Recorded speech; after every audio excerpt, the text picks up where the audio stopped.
Vector algebra. तो ये जो चैप्टर है ये जो है ये बाकी के जो चैप्टर है उनसे थोड़ा सा अलग चैप्टर है। इसमें आप देखेंगे कई सारे फॉर्मूले हैं, फॉर्मूले के साथ साथ कई सारे आपको कॉन्सेप्ट देखने को मिलेंगे, और अगर ये कॉन्सेप्ट आपको क्लियर नहीं होंगे तो ऑब्वियसली क्वेश्चन हम नहीं कर पाएंगे, और ऑब्वियसली ये जो कॉन्सेप्ट्स हैं ये कई बार दिक्कत भी करते हैं। तो इसलिए आज की क्लास में मैं लेकर आई हूं वेक्टर अलजेब्रा चैप्टर 10 क्लास 12 का वन शॉट वीडियो। अगर इस चैप्टर की हम बात करें तो डिटेल में हम पूरा इस चैप्टर को कंप्लीट कर चुके हैं, तो ऑब्वियसली जिन बच्चों ने डिटेल में इसको पढ़ लिया है उनका आज बहुत ही कम समय में इस चैप्टर का बहुत ही अच्छी तरीके से रिवीजन होने वाला है, और आज के बाद इस चैप्टर में आपको कोई भी दिक्कत नहीं होगी। ठीक है, तो क्लास को शुरू करेंगे। बाकी हेलो एवरीवन, मैं हूं प्रियंका और आज हम देखने वाले हैं क्लास 12 का चैप्टर नंबर 10 वेक्टर अलजेब्रा। तो क्लास को शुरू करते हैं। तो देखिए सबसे पहली बात आती है कि वेक्टर अलजेब्रा में सबसे पहले दो क्वांटिटी की बात होगी यहां पर, स्केलर क्वांटिटी और vector quantity.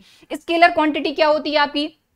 A quantity that involves only magnitude which is a real number, such quantities are called scalars। यानी कि इस तरह की क्वांटिटी जिसमें सिर्फ और सिर्फ मैग्नीट्यूड रहे। अब कई बार बच्चों को ये दिक्कत होती है कि ये मैग्नीट्यूड चीज क्या होती है। तो भाई सीधी सी बात है कि मान लो इस पॉइंट से इस पॉइंट तक की अगर डिस्टेंस की हम बात करें तो ऑब्वियसली ये कुछ ना कुछ डिस्टेंस रहेगी। ठीक है, अब मान लीजिए कोई हमने लाइन में से एक लाइन सेगमेंट ले लिया तो ऑब्वियसली इसकी कुछ ना कुछ लेंथ रहेगी। तो इस तरह की जो चीजें होती है ये होता है आपका मैग्नीट्यूड। ठीक है, तो चीजों के हिसाब से मैग्नीट्यूड अपना अलग अलग बदलते रहता है। तो आई होप बात समझ में आई होगी, और ये हमेशा एक रियल नंबर होती है स्केलर क्वांटिटी। ठीक है, तो यहां पर यही बोला गया कि a quantity that involves magnitude which is a real number, such quantities are called scalars. Right, चलिए अब वेक्टर की बात करते हैं। तो अगर वेक्टर की बात करें तो यहां पर बोला जा रहा है a quantity that has magnitude as well as direction is called a vector. मतलब कि ऐसी क्वांटिटी जिसमें मैग्नीट्यूड तो हो लेकिन साथ में उसकी डायरेक्शन भी अपने पास हो, इस तरह की क्वांटिटी को हम कहेंगे वेक्टर क्वांटिटी। तो सिंपल सी बात है कि यहां पर अपन एग्जांपल से समझेंगे, वेक्टर क्वांटिटी बेटर समझ में आएगी। तो देखिए यहां पर हमने एक लाइन ये ली है, एक लाइन ये ली है, इसको अपन बाद में समझेंगे। तो इस लाइन की अगर बात करें तो लाइन तो ऑब्वियसली दोनों तरफ से बढ़ती है अपनी, ठीक है, इनफाइनाइट तक बढ़ती रहती है, लेकिन लाइन में से अगर कोई लाइन सेगमेंट ले लिया जाए तो ऑब्वियसली वो फिक्स होता है। तो अगर इस लाइन की अपन बात करें तो हमने इस लाइन में क्या किया, एक डायरेक्शन दे दी, तो ये बन गई अपनी लाइन बट डायरेक्टेड लाइन। ठीक है, अब इस लाइन की अगर बात करें, ठीक है, तो इस लाइन में भी हमने एक डायरेक्शन दे दी, तो ये भी एक डायरेक्टेड लाइन बन गई। तो अगर आप डायरेक्शन दे दो किसी भी लाइन को तो वो डायरेक्टेड लाइन बन जाती है, मतलब उसमें कुछ ना कुछ डायरेक्शन आ जाती है। लेकिन अगर वेक्टर की बात करें तो अभी हमने देखा कि वेक्टर में डायरेक्शन तो हो लेकिन मैग्नीट्यूड भी हो, मैग्नीट्यूड हो बट डायरेक्शन भी हो। तो यहां पर डायरेक्शन तो है बट इस लाइन की लेंथ हमको नहीं पता। तो हम क्या करते हैं भाई, इन दोनों में से कोई भी एक लाइन उठा लो। ठीक है, डायरेक्टेड लाइन अपन ने उठाई, यहां पर ये वाली लाइन उठा ली अपन ने, डायरेक्टेड लाइन L। ठीक है, अब इस डायरेक्टेड लाइन में से हमने A से लेके B तक का एक लाइन सेगमेंट ले लिया। बात समझे, A से लेके B तक का एक लाइन सेगमेंट ले लिया, और ऑब्वियसली लाइन सेगमेंट फिक्स होता है, उसकी कुछ ना कुछ जो भी लेंथ रहेगी वो फिक्स रहेगी। सो A से लेके B तक की अगर अपन बात करें तो ये तो हो गया मैग्नीट्यूड, क्योंकि ये AB आपका लाइन सेगमेंट है, और ऑब्वियसली इसकी डायरेक्शन आपको दिख रही है, तो यहां पर एक डायरेक्शन अपने को दिख गई। और इस तरीके की ये जो AB आपकी लेंथ रहेगी, क्योंकि इसमें डायरेक्शन भी है इसलिए ये हो जाएगा AB वेक्टर, और वेक्टर को शो करते हैं इस तरीके से। तो यहां पर यही बोला गया है कि जो मैग्नीट्यूड है वो AB है और इसमें एक डायरेक्शन भी है, तो इन दोनों को मिला के ये बन जाता है आपका AB वेक्टर। ठीक है, और ध्यान दें हमेशा अगर AB वेक्टर लिखा हुआ है तो इसमें ये वाला जो पॉइंट होता है A, ये इनिशियल पॉइंट होगा, और B जो होता है ये टर्मिनल पॉइंट होता है। इसलिए हम कहते हैं कि जो आपका मैग्नीट्यूड होता है वो क्या होता है, distance between initial and terminal point. Initial point से टर्मिनल पॉइंट तक की जो डिस्टेंस होती है वही होता है आपका मैग्नीट्यूड। ठीक है, और मैग्नीट्यूड को शो करने का तरीका, जैसे वेक्टर AB को शो करने का तरीका ये है, AB और उस पर अपन ने एक डायरेक्शन दिखा दी तो वेक्टर AB हो गया। उसके मैग्नीट्यूड को शो कैसे करोगे, इस तरीके से उस पर एक मॉडुलस लगाकर। ठीक है, क्लियर। चलिए अब बढ़ेंगे अपन आगे। अब बात आती है पोजीशन वेक्टर की।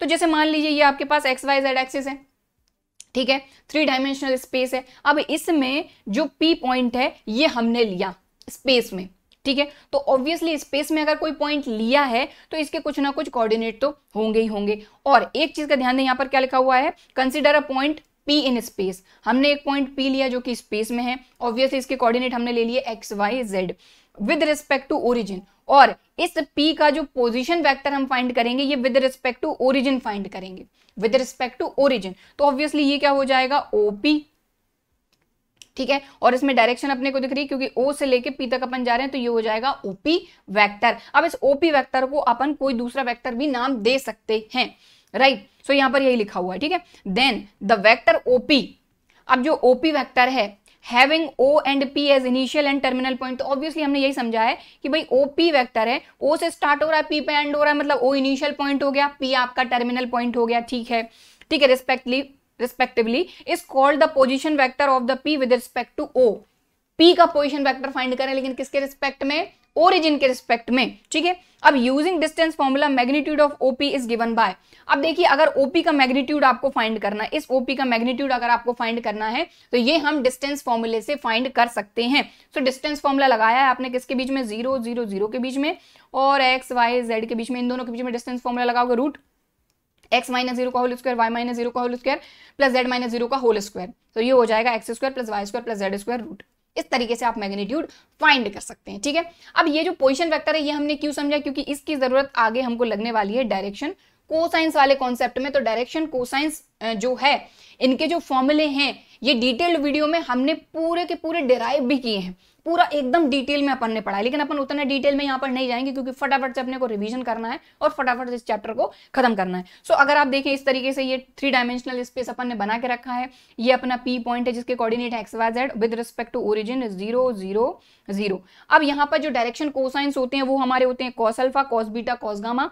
कॉस अल्फा को एल, कॉस बीटा को एम और कॉस गामा को हम एन से शो करते हैं। अब इनका सीधा सीधा फॉर्मूला क्या होता है, x upon r, y upon r, z upon r, right.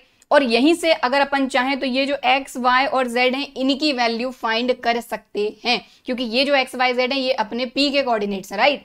सो यहां से अगर देखो LR, MR और NR मतलब मल्टीप्लाई हो जाएगा ऑब्वियसली डिवाइड में R, तो यहां से x की वैल्यू मिल गई, y की वैल्यू मिल गई, z की वैल्यू मिल गई। मतलब कि कहने का ये है कि ये जो p है जिसके कोऑर्डिनेट थे अपने x, y, z, इनके कोऑर्डिनेट अपने को मिल गए LR, MR और NR, और इन्हीं को अपन कहते हैं और इन्हीं को अपन शो कर सकते हैं ABC से डायरेक्शन रेशियोज से। तो इस चीज का ध्यान रखो कि जो डायरेक्शन कोसाइंस होते हैं उनको एल, एम और एन से शो करते हैं, यानी कॉस अल्फा, कॉस बीटा और कॉस गामा से, ठीक है। और जो अपने डायरेक्शन रेशियोज होते हैं इनको अपन ए, बी और सी से शो करते हैं, जो कि ये इनकी वैल्यू आई है, ठीक है। तो यहाँ पर ये लिखा है direction ratios a, B, c. अब इसमें एक चीज ध्यान देने लायक है कि l square plus m square plus n square equal to होता है 1। तो कई बार ये जो चीज है इसका अपन यूज करके कुछ क्वेश्चंस को सॉल्व कर लेते हैं, ठीक है। अब आगे बढ़ेंगे, अब बात आती है टाइप्स ऑफ वेक्टर्स की, यानी वेक्टर्स के अंदर जो टाइप्स हैं वो अपन देखने वाले हैं। तो जीरो वेक्टर नाम से क्लियर हो रहा है। अब vector whose initial and terminal points coincide is called a zero vector और null vector and denoted as zero vector. तो सीधी सी बात है, कोई वेक्टर जहां से स्टार्ट हुआ वहीं पे एंड हो जाए तो वो हो जाएगा आपका जीरो वेक्टर, राइट। अब यूनिट वेक्टर की बात करें तो अब vector whose magnitude is unity या फिर 1 यूनिट। कहने का मतलब ये कोई भी वेक्टर है, मान लो कोई भी वेक्टर है, अगर आप उसका मैग्नीट्यूड फाइंड कर रहे हो और मैग्नीट्यूड आपका बना जाए तो उस तरह के वेक्टर को आप कहेंगे यूनिट वेक्टर। आई होप बात समझ में आई होगी। कोई भी वेक्टर है अगर आप उसका क्या फाइंड कर रहे हो, मैग्नीट्यूड, और मैग्नीट्यूड 1 आ जाए तो उसको कहेंगे हम यूनिट वेक्टर। तो यहां पर यही लिखा हुआ है, the unit vector in the direction of a given vector denoted by A cap. तो थोड़ा सा यहां पर गड़बड़ लिखा हुआ है, इस तरीके से ये बनाना है। तो डायरेक्शन यूनिट वेक्टर को अपन इस तरीके से शो कर सकते हैं।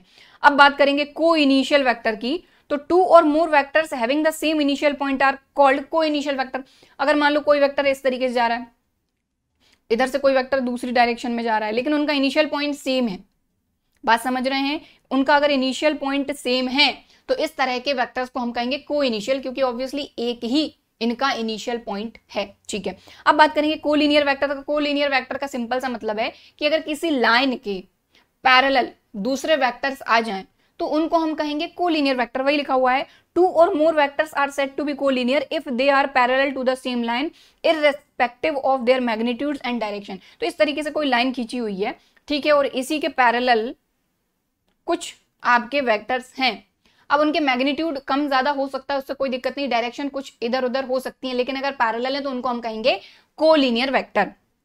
अब बात करेंगे इक्वल वेक्टर की, तो सीधी सी बात है, 2 vectors are said to be equal if they have the same magnitude and direction regardless of the position of their initial and written as a equal to b, ठीक है। चलिए अब नेगेटिव ऑफ अ वेक्टर, ये भी नाम से clear हो रहा है। अगर कोई वेक्टर ए बी है, अब इसके नेगेटिव की बात करें तो ये माइनस ए बी हो जाएगा, सिंपल सी बात है। अब माइनस ए बी को अगर आप बी ए लिख दो तो ये माइनस हट जाएगा। इस तरह के वेक्टर हो जाते हैं अपने नेगेटिव ऑफ वेक्टर। चलिए अब बढ़ेंगे आगे। अब बात आती है एडिशन ऑफ वेक्टर्स की। तो देखिए इसमें कई सारे कॉन्सेप्ट हैं, ये कॉन्सेप्ट अपने एक बार क्लियर हो जाए ना तो इसमें क्वेश्चन करने से आपको कोई भी नहीं रोक सकता, ठीक है। तो एडिशन ऑफ वेक्टर्स की अगर अपन बात करें तो यहाँ पर अपना लगता है ट्राइंगल लॉ। तो सबसे पहले ट्राइंगल लॉ की बात करेंगे। जैसे यहाँ पर आप देख पा रहे हैं ए से लेके बी तक अपन गए, ठीक है, और अगर अपन बी पॉइंट से सी पॉइंट तक गए तो आप डायरेक्शन देख रहे हैं कि सबसे पहले अपन ने ए से स्टार्ट किया, ए पॉइंट से अपन बी पॉइंट पर गए, फिर अपन ने सोचा कि चलो थोड़ा और आगे चलते हैं तो यहाँ बी पॉइंट से अपन सी पॉइंट तक गए। तो टोटल डिस्प्लेसमेंट कितना हुआ, आपने कहा कि ए से लेके सी तक हम गए, ठीक है। तो यहाँ पर आप देखेंगे डायरेक्शन को देखिए, ए बी और बी सी किसके इक्वल होना चाहिए, ए सी के। तो यहाँ पर वही अपना ट्राइंगल लॉ कि A C equal to A B plus B C, और यही होता है अपना ट्राइंगल लॉ, राइट। अब इन्होंने ये बोला in general if we have two vectors a and b then to add them they are positioned so that the initial point of one coincide with the terminal point of the other। देखो अब यहां तो अपन ने ये triangle law पढ़ा, लेकिन अगर अपने को सीधे सीधे दो वेक्टर दे दिए जाएं और अपने को कहा जाए दोनों को ऐड करो तो कैसे करोगे, तो ये कॉन्सेप्ट अब अपन समझने वाले हैं। तो यहां पर आप देख पा रहे हैं ए वेक्टर अपने पास इस तरीके से ये पड़ा हुआ है, ये वी वेक्टर है, ठीक है। अब दोनों को अगर ऐड करना है तो कैसे करोगे, तो इनको ऐड करने के लिए हमेशा एक चीज का अपने को ध्यान रखना है कि अगर इस वेक्टर में ए वेक्टर में अपने को बी वेक्टर को ऐड करना है तो ए वेक्टर का जो टर्मिनल पॉइंट है वहां पर बी वेक्टर का अपने को इनिशियल पॉइंट रखना पड़ेगा, तभी जाके हम इन दोनों वेक्टर को ऐड कर पाएंगे। तो फटाफट से देखते हैं, यहां पर हमने ये लिया इस तरीके से ए वेक्टर, थोड़ा सा बड़ा छोटा हो सकता है तो देखना भाई, ठीक है। तो ये ए वेक्टर अपन ने ले लिया। अब इसके बाद बी वेक्टर अपने को इसके टर्मिनल पॉइंट पे रखना है। तो आप एक चीज का क्लियरली ध्यान रखें कि ये वेक्टर ए है, ये इसका टर्मिनल पॉइंट है तो यहां पर है, बट इसका बी का इनिशियल पॉइंट ये, डायरेक्शन देखिए इस तरीके से डायरेक्शन है, मतलब ये इनिशियल है ये टर्मिनल है, इसका ये इनिशियल है ये टर्मिनल है, ठीक है। तो इस तरीके से ये अपना हो गया बी वेक्टर, ये हो गया आपका ए वेक्टर, ठीक है। और चाहो तो उसको नाम दे दो, ये हो गया ए, ये हो गया बी पॉइंट और ये हो गया आपका सी पॉइंट, ठीक है। इस तरीके से अगर अपने को क्या फाइंड करना है, ए सी फाइंड करना है, ये ए से लेके सी तक, ठीक है। तो ये क्या हो जाएगा आपका ए सी वेक्टर इक्वल टू ये हो जाएगा आपका a B plus B c vector. देखें क्लियरली, ए से लेके बी तक गए, डायरेक्शन देखिए बस, ए से लेके बी तक, फिर बी से सी तक, ठीक है, क्लियर। और इक्वल टू क्या हो जाएगा ए सी, टोटल डिस्प्लेसमेंट, राइट। अब चाहो तो इसको आप इस तरीके से भी लिख सकते हो कि ए सी जो है ये क्या हो जाएगा आपका ए सी vector equal to vector A plus vector B. तो चाहो यहां लिख सकते हो कि वेक्टर ए प्लस वेक्टर बी। अब इसमें कुछ और एक दो चीजें और हैं कि लेट्स सपोज कि हमारे पास इस तरीके से ये हमारा वेक्टर है, एक मिनट, ये ठीक है, और इस तरीके से आपका ये बी वेक्टर है, ठीक है, ठीक है। ये हो गया ए, ये हो गया बी और ये हो गया सी, इस डायरेक्शन में ए बी और ये बी सी, ठीक है। तो अभी आपने देखा कि यहां पर हमने क्या किया, ये ए बी ये बी सी, बट मान लो सी से लेके ए तक और हम चले गए, ठीक है। अगर हम ए से लेके बी तक गए, बी से लेके सी तक गए, फिर रुक गए तो टोटल डिस्प्लेसमेंट हो गया ए सी। बट अगर यहां पर हम ए से बी गए, बी से सी गए, ए से बी गए, बी से सी गए, सी से वापस ए पर आ गए, यानी कि इस तरीके से सी ए, डायरेक्शन देखिएगा ध्यान से, सी ए है ना, ए से बी, बी से सी, सी से ई, तो टोटल डिस्प्लेसमेंट कितना होगा, ऑब्वियसली जीरो, क्योंकि ए से ही हमने स्टार्ट किया था और ए पर वापस आ गए तो टोटल डिस्प्लेसमेंट क्या हो गया, जीरो। इसको बेटर तरीके से समझने के लिए अपन क्या करेंगे, यहां पर अपन क्या करेंगे, अपन ने किया A B plus B C plus obviously C A, ये क्या होता है ये देखेंगे, है ना। देखो हम ए से बी गए, बी से सी गए, डायरेक्शन को फॉलो कर रहे अपन, और सी से ए गए, ठीक है। तो यहां पर a B plus B c अपना क्या है, वेक्टर ए प्लस वेक्टर बी। और सी ए की बात करें तो अपन ने अभी पढ़ा कि नेगेटिव वेक्टर, नेगेटिव वेक्टर क्या होता है कि ए बी का नेगेटिव हो जाएगा बी ए, ठीक है। तो इसको अपन माइनस ए बी भी तो लिख सकते हैं ना, लिख सकते हैं, तो बस यही करेंगे अपन, सी ए को अपन लिख दिया माइनस का ए सी। और आप देख रहे हैं ए सी की वैल्यू अभी अपन ने ये फाइंड करी ए प्लस बी, तो यहाँ पर अपन रख देते हैं, तो ये हो जाएगा, देखो वेक्टर ए प्लस बी है तो अपना एज इट इज है, यहाँ माइनस और ये वेक्टर ए प्लस वेक्टर बी।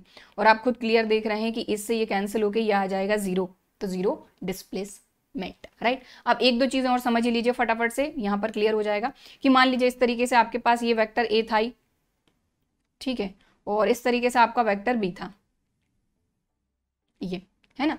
तो अब बात करें तो ये वेक्टर आपका ए से लेके बी तक, यानी वेक्टर ए, यहां पर आपका ये वेक्टर बी था, बी से लेके सी तक।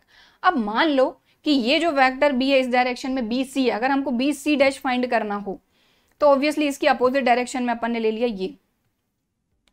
ये हो गया सी डैश। और एक चीज का और ध्यान रखो कि ये अगर इसका मैग्नीट्यूड जो है वही मैग्नीट्यूड अपन ने यहां पढ़ लिया, तो मैग्नीट्यूड तो वही है बट आप देखें डायरेक्शन अपोजिट है, अपोजिट डायरेक्शन है, मतलब यहां पर क्या लग जाएगा, माइनस। अब मान लो हमको ये फाइंड करना हो ए सी, हम कहाँ गए, ए से लेके हम बी गए, फिर बी से हम सी गए, सी डैश गए सॉरी, तो टोटल डिस्प्लेसमेंट ए सी डैश अगर हमको फाइंड करना है तो कैसे करेंगे, तो यहाँ पर ए सी डैश इस तरीके से ये बन गया, ये डायरेक्शन बन गई। तो यहाँ पर अपन ने लिखा कि A C dash vector equal to vector A B plus B C dash vector, right. अब आप देखो कि ए सी डैश वेक्टर ठीक है एज इट इज, अब ए बी की जगह पे आ गया वेक्टर ए प्लस बी सी डैश की जगह पे आ गया माइनस का बी, और ये हो जाएगा आपका A plus minus minus vector B. कहने का मतलब ये है कि जो ए सी डैश वेक्टर है ये दोनों वेक्टर के डिफरेंस को शो करता है। तो इस तरीके से ट्राइंगल लॉ से हम वेक्टर को ऐड और सब्ट्रैक्ट कर सकते हैं। चलिए अब आगे बढ़ेंगे हम, अब आता है हमारा पैरेललोग्राम लॉ। तो अगर अपन बात करें तो जो पैरेललोग्राम लॉ और अपना ट्राइंगल लॉ होता है ये इक्विवेलेंट होते हैं। आप कैसे होते हैं, क्यों होते हैं, ये समझिए कि जैसे यहाँ पर एक एग्जांपल जो हमारी एनसीईआरटी बुक में ही दिया हुआ है वही हमने लिया हुआ है कि इस तरीके से ये आपकी वेक्टर है, इस किनारे से इस किनारे इसको जाना है, अब आपकी बोट को यहाँ से इस किनारे जाना है। तो सीधी सी बात है कि मतलब जो अपनी बोट है उसकी कुछ ना कुछ वेलोसिटी ऑब्वियसली होगी, क्योंकि वो एक डायरेक्शन में जा रही है और एक स्पीड से जा रही है। अगर आप स्पीड अकेले की बात करो तो ये एक स्केलर क्वांटिटी है, लेकिन अगर इसमें डायरेक्शन भी आ जाए तो ये हो जाएगी आपकी वेक्टर क्वांटिटी। तो ऑब्वियसली बोट की कुछ ना कुछ वेलोसिटी ऑब्वियसली होगी। तो आप अगर बोट की बात करें तो बोट पर इसकी खुद की वेलोसिटी तो काम कर ही रही है, साथ ही साथ ऑब्वियसली ये रिवर की डायरेक्शन के हिसाब से भी इसमें एक वेलोसिटी काम कर रही है। कहने का मतलब ये है कि बोट पर दो वेलोसिटी काम कर रही हैं। पहली जो है वो खुद बोट की वेलोसिटी है और दूसरी है वेलोसिटी ऑफ रिवर वाटर। तो जो रिजल्टेंट वेलोसिटी होगी वो क्या होगी, तो अब यहां पर पैरेललोग्राम लॉ लगता है हमारा कि आपने देखा कि सीधी सी बात है कि जब बोट इस डायरेक्शन में जा रही है बट पानी इस डायरेक्शन में जा रहा है तो रिजल्टेंट जो होगा वो इस तरह की वेलोसिटी होगी। तो वही है यहाँ पर कि यहाँ पर आप देखो ये आपका पानी फ्लो हो रहा है इस डायरेक्शन में और बोट आपकी जा रही है इस डायरेक्शन में, तो रिजल्टेंट वेलोसिटी होगी इस डायरेक्शन में, ठीक है। तो यहाँ पर वही है कि अगर यहाँ पर अपन ट्राइंगल लॉ लगाते हैं तो ये जो AC है ये क्या हो जाएगा आपका, ये हो जाएगा AB plus BC, right. AB plus BC अगर ट्राइंगल लॉ लगाते हैं, ठीक है। और पैरेललोग्राम लॉ के अकॉर्डिंग ये हो जाएगा आपका AB प्लस AD। भाई ये जो है इस डायरेक्शन में पानी बह रहा है, रिवर वाटर फ्लो हो रहा है, और इस डायरेक्शन में आपकी बोट जा रही है, और इन दोनों को अगर आप ऐड करो तो आपकी जो रिजल्टेंट वेलोसिटी है बोट की वो आपको मिलेगी, मतलब कि A प्लस B, राइट। और अगर आप ट्राइंगल लॉ भी लगाते हो तो ट्राइंगल लॉ से भी आपको क्या मिल रहा है, वही मिल रहा है A प्लस B। तो इसी से ये शो होता है कि आपका ट्राइंगल लॉ और पैरेललोग्राम लॉ जो है वो इक्विवेलेंट होते हैं, ठीक है। चलिए अब आगे बढ़ेंगे। अब बात करते हैं कुछ प्रॉपर्टीज की कि अगर वेक्टर एडिशन की बात करें तो उसमें कुछ प्रॉपर्टीज काम करती हैं। तो for any two vectors A and B, A plus b equal to B plus A, यानी कि यहाँ पर कम्यूटेटिव जो प्रॉपर्टी है वो यहाँ पर अप्लाई होगी, कहां पर, वेक्टर एडिशन में, right. For any three vectors A B and C, A plus b plus C, यानी कि एसोसिएटिव लॉ यहां पर काम करेगा। अब सीधी सी बात है कि अगर A में आप जीरो वेक्टर ऐड करोगे तो आपको वापस से A वेक्टर ही मिलेगा, या जीरो वेक्टर में A वेक्टर ऐड करते हो तब भी आपको A ही मिलेगा। इस कंडीशन में ये जो जीरो वेक्टर होता है इसको हम कहते हैं एडिटिव आइडेंटिटी, ठीक है। अगर आपसे कभी पूछ लिया जाए कि एडिटिव आइडेंटिटी क्या होगी भाई, अगर इस तरीके से है तो ये जो जीरो होता है, सॉरी, ये जो जीरो वेक्टर होता है ये होती है आपकी एडिटिव आइडेंटिटी, ठीक है। अब बात करते हैं कि मान लो A में आप माइनस A ऐड कर रहे हो, A वेक्टर में माइनस A वेक्टर ऐड करो तो ऑब्वियसली आपको जीरो मिलेगा, ठीक है। तो जो नेगेटिव ऑफ वेक्टर A होता है इसको हम कहते हैं एडिटिव इनवर्स। तो एडिटिव आइडेंटिटी और एडिटिव इनवर्स में कंफ्यूज नहीं होना है, इनवर्स मतलब उसका अपोजिट, उसका नेगेटिव, तो एडिटिव इनवर्स, ठीक है। और ये जीरो वेक्टर जो होता है ये होती है एडिटिव आइडेंटिटी। तो ये कुछ पॉइंट्स हैं जिनको ध्यान में रखना है, कई बार बीच बीच में हमारे काम में आते हैं। अब बात करेंगे multiplication of a vector via scalar. तो सबसे पहले कॉन्सेप्ट समझ लें, कुछ फॉर्मूले देख लें, फिर इन पे एग्जांपल करेंगे, बेटर क्लियर समझ में आएगा, right. So multiplication of a vector by a scalar, यानी किसी स्केलर से अगर वेक्टर में मल्टीप्लाई करना हो तो क्या रिजल्ट अपने को मिलता है। सो यहां पर है let a be a given vector and lambda scalar. अब यहां पर हमारे पास एक वेक्टर ए है और लेमडा को हमने एक स्केलर की तरह लिया हुआ है। Then the product of the vector A by a scalar lambda denoted as lambda A. तो सीधी सी बात है, एक लेमडा हमारा वेक्टर है, इसमें हमने लेमडा एक स्केलर है जिसमें वेक्टर ए का मल्टीप्लाई किया, तो इससे ये शो होगा। अब सीधी सी बात है, ये जो भी लेमडा एक क्वांटिटी आएगी इसकी भी एक डायरेक्शन होगी, क्योंकि इस डायरेक्शन में, एक ही डायरेक्शन में ये जा रहा है, राइट है ना। तो इसको और एग्जांपल समझेंगे, क्लियर होगा। तो यहां पर है is called the multiplication of vector A by a scalar, ठीक है। So lambda is also a vector. Obviously किसी भी वेक्टर में हम कोई भी नंबर, अब स्केलर क्या होता है, कोई भी आपकी कांस्टेंट वैल्यू, ठीक है। स्केलर मतलब कोई भी नंबर हो सकता है, यहां पर अपन ने लेमडा लिया है, ठीक है।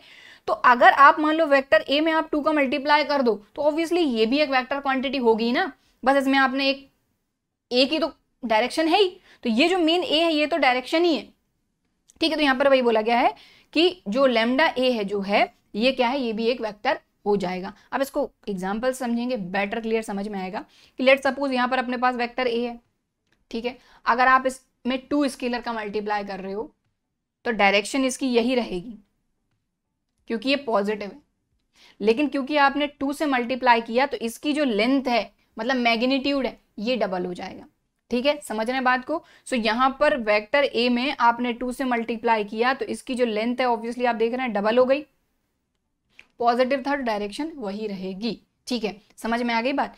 लेकिन ये रहेंगे आपके कोलिनियर, तो यहां पर यही बोला गया था कि कोलिनियर टू वेक्टर ए, तो कोलिनियर तो रहेंगे, ठीक है। अब इसके बाद यहां पर वेक्टर ए अपना वही का वही है, वेक्टर ए में अपन ने हाफ का मल्टीप्लाई किया, पॉजिटिव हाफ है तो डायरेक्शन चेंज नहीं होगी, लेकिन ऑब्वियसली मैग्नीट्यूड हाफ हो जाएगा। सो देखो वेक्टर ए अपनी इतनी लेंथ के साथ थी, बट क्योंकि इसमें आपने हाफ का मल्टीप्लाई कर दिया स्केलर का तो इसकी लेंथ हो गई हाफ, ओके। अब बात करते हैं, अगर मान लो -2 का मल्टीप्लाई कर दो तो सीधी सी बात है नेगेटिव साइन आया है तो डायरेक्शन हो जाएगी चेंज, और 2 का मल्टीप्लाई हुआ है मतलब कि जो लेंथ है वो हो जाएगी डबल। सो यहां पर ये अपना वेक्टर ए था, माइनस का मल्टीप्लाई हुआ है तो डायरेक्शन यहां से यहां हो गई, और 2 का मल्टीप्लाई हुआ है मतलब कि जो लेंथ है ये डबल हो गई। देखो इस तरीके से काम होता है, और आप देख रहे हैं कि ये आपके कोलिनियर हैं, ठीक। चलो अब बढ़ते हैं अपन आगे, और यहां पर क्या बोला जा रहा है, unit vector of lambda A in the direction of A is given. अब देखो यूनिट वेक्टर, कई बार ये जो यूनिट वेक्टर बहुत छोटी सी चीज है, बहुत छोटी सी चीज है, लेकिन ये कई बार कई सारे क्वेश्चंस को सॉल्व कर देती है। देखो अब यूनिट वेक्टर को हमेशा इस तरीके से शो करेंगे, यहाँ पर क्या बोला जा रहा है लेमडा ए। अब इस लेमडा ए की जगह पे कुछ भी हो सकता है, लेमडा की जगह पे कोई भी आपकी स्केलर क्वांटिटी हो सकती है, इस चीज का ध्यान देना। तो लेमडा की जगह पे कोई भी स्केलर क्वांटिटी हो सकती है, लेकिन इन द डायरेक्शन ऑफ ए, बात समझ रहे हैं, इन द डायरेक्शन ऑफ ए। तो जिसकी डायरेक्शन की बात हो रही है अपन ने यहाँ पर उसका यूनिट वेक्टर फाइंड कर रहे हैं, तो ए का अगर यूनिट वेक्टर फाइंड कर रहे हैं तो यूनिट वेक्टर को इस तरीके से शो करेंगे, उसका फॉर्मूला होता है वो वेक्टर और अपॉन उसका मैग्नीट्यूड। बात समझ गए, लेमडा ए वेक्टर है, इसकी डायरेक्शन में फाइंड कर रहे हैं तो वो वेक्टर और उसका मैग्नीट्यूड, इस तरीके से आप यूनिट वेक्टर फाइंड कर सकते हैं, ठीक है। अब बात करेंगे कंपोनेंट्स ऑफ अ वेक्टर। तो सीधी सी बात है, कंपोनेंट फॉर्म आपको क्लियर होना चाहिए, कंपोनेंट फॉर्म की बात हो रही है। तो यहां पर बोला गया है कि unit vector along x axis आए। देखो एक्स एक्सिस के अलोंग अगर अपन यूनिट वेक्टर फाइंड करते हैं तब भी आपको 1 मिलेगा, यहां पर फाइंड करोगे तब भी आपको 1 मिलेगा, यहां पर फाइंड करोगे तब भी आपको 1 ही मिलेगा। अब एक्स वाई और जेड को अलग अलग शो करने के लिए हमने एक्स एक्सिस के लिए आई ले लिया, वाई के लिए जे ले लिया और जेड के लिए के ले लिया। हमने जब यूनिट वेक्टर ऑब्वियसली फाइंड किया तो हमको क्या मिला, 1 ही मिला तीनों का। तो हमने क्या किया, अलग अलग शो कर सकें कि भाई एक्स का कौन सा, वाई का कौन सा, जेड का कौन सा, तो इसीलिए हमने यहाँ पर ले लिया आई, जे और के, ठीक है। तो एक्स एक्सिस के अलोंग यूनिट वेक्टर आई रहेगा, वाई एक्सिस के अलोंग यूनिट वेक्टर जे रहेगा, और जेड एक्सिस के अलोंग यूनिट वेक्टर रहेगा के। और इनका जो कंपोनेंट फॉर्म होता है, अगर वेक्टर ए की बात करो या कोई भी वेक्टर, जैसे यहाँ पर तो ओपी की बात हो रही है, यहाँ पर भी वही ओपी वेक्टर ही आया है, यहाँ पर डायरेक्शन अपन बना देते हैं। तो ओपी वेक्टर की बात करें तो यहाँ पर, ठीक है, इसका जो कंपोनेंट फॉर्म हो जाएगा वो हो जाएगा एक्स आई कैप प्लस वाई जे कैप प्लस जेड के कैप, और इसका मैग्नीट्यूड इस तरीके से फाइंड करेंगे। तो ये तो अपन पहले ही देख चुके हैं, ठीक है। तो यहाँ पर क्या है, x y and z are scalar component and x i y j z k are vector component. Simple सी बात है कि यहाँ पर अगर एक्स वाई और जेड की बात करो तो ये आपके स्केलर कंपोनेंट है, ठीक है। और आई मतलब पूरा का पूरा एक्स आई, पूरा का पूरा वाई जे और पूरा का पूरा जेड के जो है ये आपके वेक्टर कंपोनेंट हैं। तो इसका कंपोनेंट फॉर्म पता होना चाहिए। मेन कंपोनेंट फॉर्म ये होता है, इस तरीके से कभी भी आपको दिख जाए कोई भी वेक्टर तो वो उसका है कंपोनेंट फॉर्म। तो यहां पर कंपोनेंट फॉर्म इंट्रोड्यूस हुआ है, ठीक है। चलिए अब बढ़ते हैं आगे। अब इसमें कुछ पॉइंट्स हैं, इन पॉइंट्स को ध्यान रखेंगे तो क्वेश्चन बहुत आराम से कर पाएंगे। देखिए यहां पर क्या है, वेक्टर ए और वेक्टर बी है, ठीक है। ये कंपोनेंट फॉर्म में अपने को दिए हुए हैं। अगर इनको ऐड करना हो तो कैसे करोगे? अगर कंपोनेंट फॉर्म में कोई दो वेक्टर दिए हों तो उनको ऐड कैसे करोगे? तो सिंपल सी बात है, देखो सबसे पहले तो अपन ने ये लिख लिया A1 i cap, A2 j cap, A3 k cap, यानी ये अपना A वेक्टर प्लस ये B वेक्टर। तो हमेशा I वाला I में ऐड होगा, J वाला J में ऐड होगा, K वाला K में ऐड होगा। तो यहाँ पर वही हुआ है A1 plus B1 i cap, A2 plus B2 j cap, A3 plus B3 k cap, ठीक है। A1 plus B1 i cap, A2 plus B2 j cap, A3 plus B3 k cap, इस तरीके से ऐड होगा। Subtraction में भी वही चीज होगी, A1 minus B1 i cap, A2 minus B2 j cap, A3 minus B3 k cap, right. चलिए अब यहां पर बोला जा रहा है two vectors A and B are equal if and only if. दो वेक्टर्स उसी कंडीशन में इक्वल हो सकते हैं जब उनके जो करस्पॉन्डिंग एलिमेंट है, जैसे ये जो A1 i है और B1 i है, तो A1 और B1 इक्वल रहें, A2 और B2 इक्वल रहें, A3 और B3 इक्वल रहें, तभी जाके दो वेक्टर इक्वल हो सकते हैं, ठीक है। अब multiplication of a vector by a scalar, तो देखो अभी तो आपने देखा कि भाई सीधा सीधा अगर कोई वेक्टर A है, इसमें आपने लैम्डा का मल्टीप्लाई कर दिया तो लैम्डा A वेक्टर हो गया। बट कंपोनेंट फॉर्म मतलब कि A1 i, A2 j, A3 k cap इस फॉर्म में दिया हो, तब आप किसी स्केलर का मल्टीप्लाई कैसे करोगे? तो वही सिंपल तरीका है कि इधर भी मल्टीप्लाई हो जाएगा, इधर भी हो जाएगा और इधर भी हो जाएगा, ठीक है। तो ये कुछ इंपॉर्टेंट पॉइंट्स हैं जिनका आपको ध्यान रखना है। अब कुछ डिस्ट्रीब्यूटिव लॉ हैं, उनको भी आप समझ लीजिए कि अगर हमारे पास A और B कोई दो वेक्टर हैं, K और M कोई दो स्केलर हैं, ठीक है। तो यहां पर अगर KA प्लस MA लिखा हुआ है तो आप खुद देख रहे हैं ये जो A है ये कॉमन है, तो हमने इसको कॉमन निकाल लिया, बस K plus M as it is, right. अब इसके बाद यहाँ पर KMA है और तीनों देखिए मल्टीप्लाई में ही है, तो KM को अपन ने अलग कर लिया, ये दोनों जो अपने स्केलर क्वांटिटी थी, और A को अपन ने यहाँ अलग कर दिया। इसके बाद KA प्लस B है तो KA प्लस KB, इतना सिंपल है, ठीक है। अब यहाँ पर ये वाला जो कॉन्सेप्ट है ना, ये कई बार क्वेश्चंस में लग जाता है। क्यों, कैसे? देखो अगर हमारे पास दो वेक्टर हैं A और B और वो कंपोनेंट फॉर्म में दिए हुए हैं, तो जैसे एक वेक्टर का कंपोनेंट फॉर्म ये है, बी वेक्टर का कंपोनेंट फॉर्म ये है, then two vectors are collinear if and only if. तो ये दोनों वेक्टर कोलिनियर हो सकते हैं जब ये कंडीशन सेटिस्फाई हो। इस चीज का ध्यान देना है कि कंपोनेंट फॉर्म में अगर आपको कोई भी दो वेक्टर दिए हों तो वो तभी आपके कोलिनियर हो सकते हैं जब ये जो कंडीशन है ये अपनी सेटिस्फाई हो कि B1 upon A1 equal to B2 upon A2 equal to B3 upon A3 equal to lambda.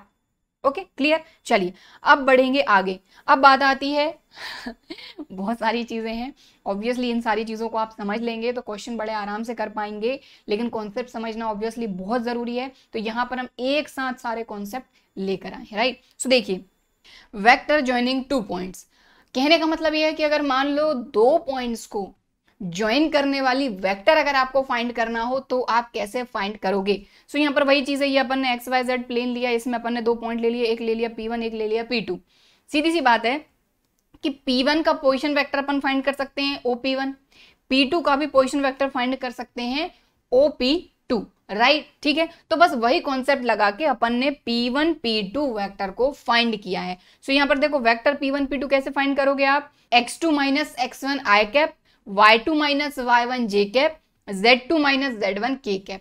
इस तरीके से आप दो पॉइंट को ज्वाइन करने वाले वेक्टर को फाइंड कर सकते हैं। अब उसका जो मैग्नीट्यूड है वो तो आपको क्लियर दिख ही रहा है कि डिस्टेंस फॉर्मूला लगा के हम आराम से P1 P2 वेक्टर का मैग्नीट्यूड फाइंड कर सकते हैं। ठीक है, सो यहाँ पर x2 माइनस x1 का whole square, y2 minus y1 का whole square, z2 minus z1 का होल स्क्वायर। तो जिस तरीके से डिस्टेंस फॉर्मूला लगता है वही लगा हुआ है, चाहो तो यहाँ से भी देख लो आप कि x square plus y square plus z square. ठीक है, क्लियर। तो ये हो गया वेक्टर ज्वाइनिंग 2 पॉइंट्स। ठीक है, चलिए अब बात करेंगे सेक्शन फॉर्मूला। तो सेक्शन फॉर्मूला इंटरनली भी अगर कोई पॉइंट डिवाइड करता है और एक्सटर्नली भी करता है, वो दोनों चीजें हम देखेंगे। सो यहाँ पर हमने लिया कि let P and Q are 2 points, OP and OQ are their position vector respectively with respect to origin and PR is to RQ, M is to N internally।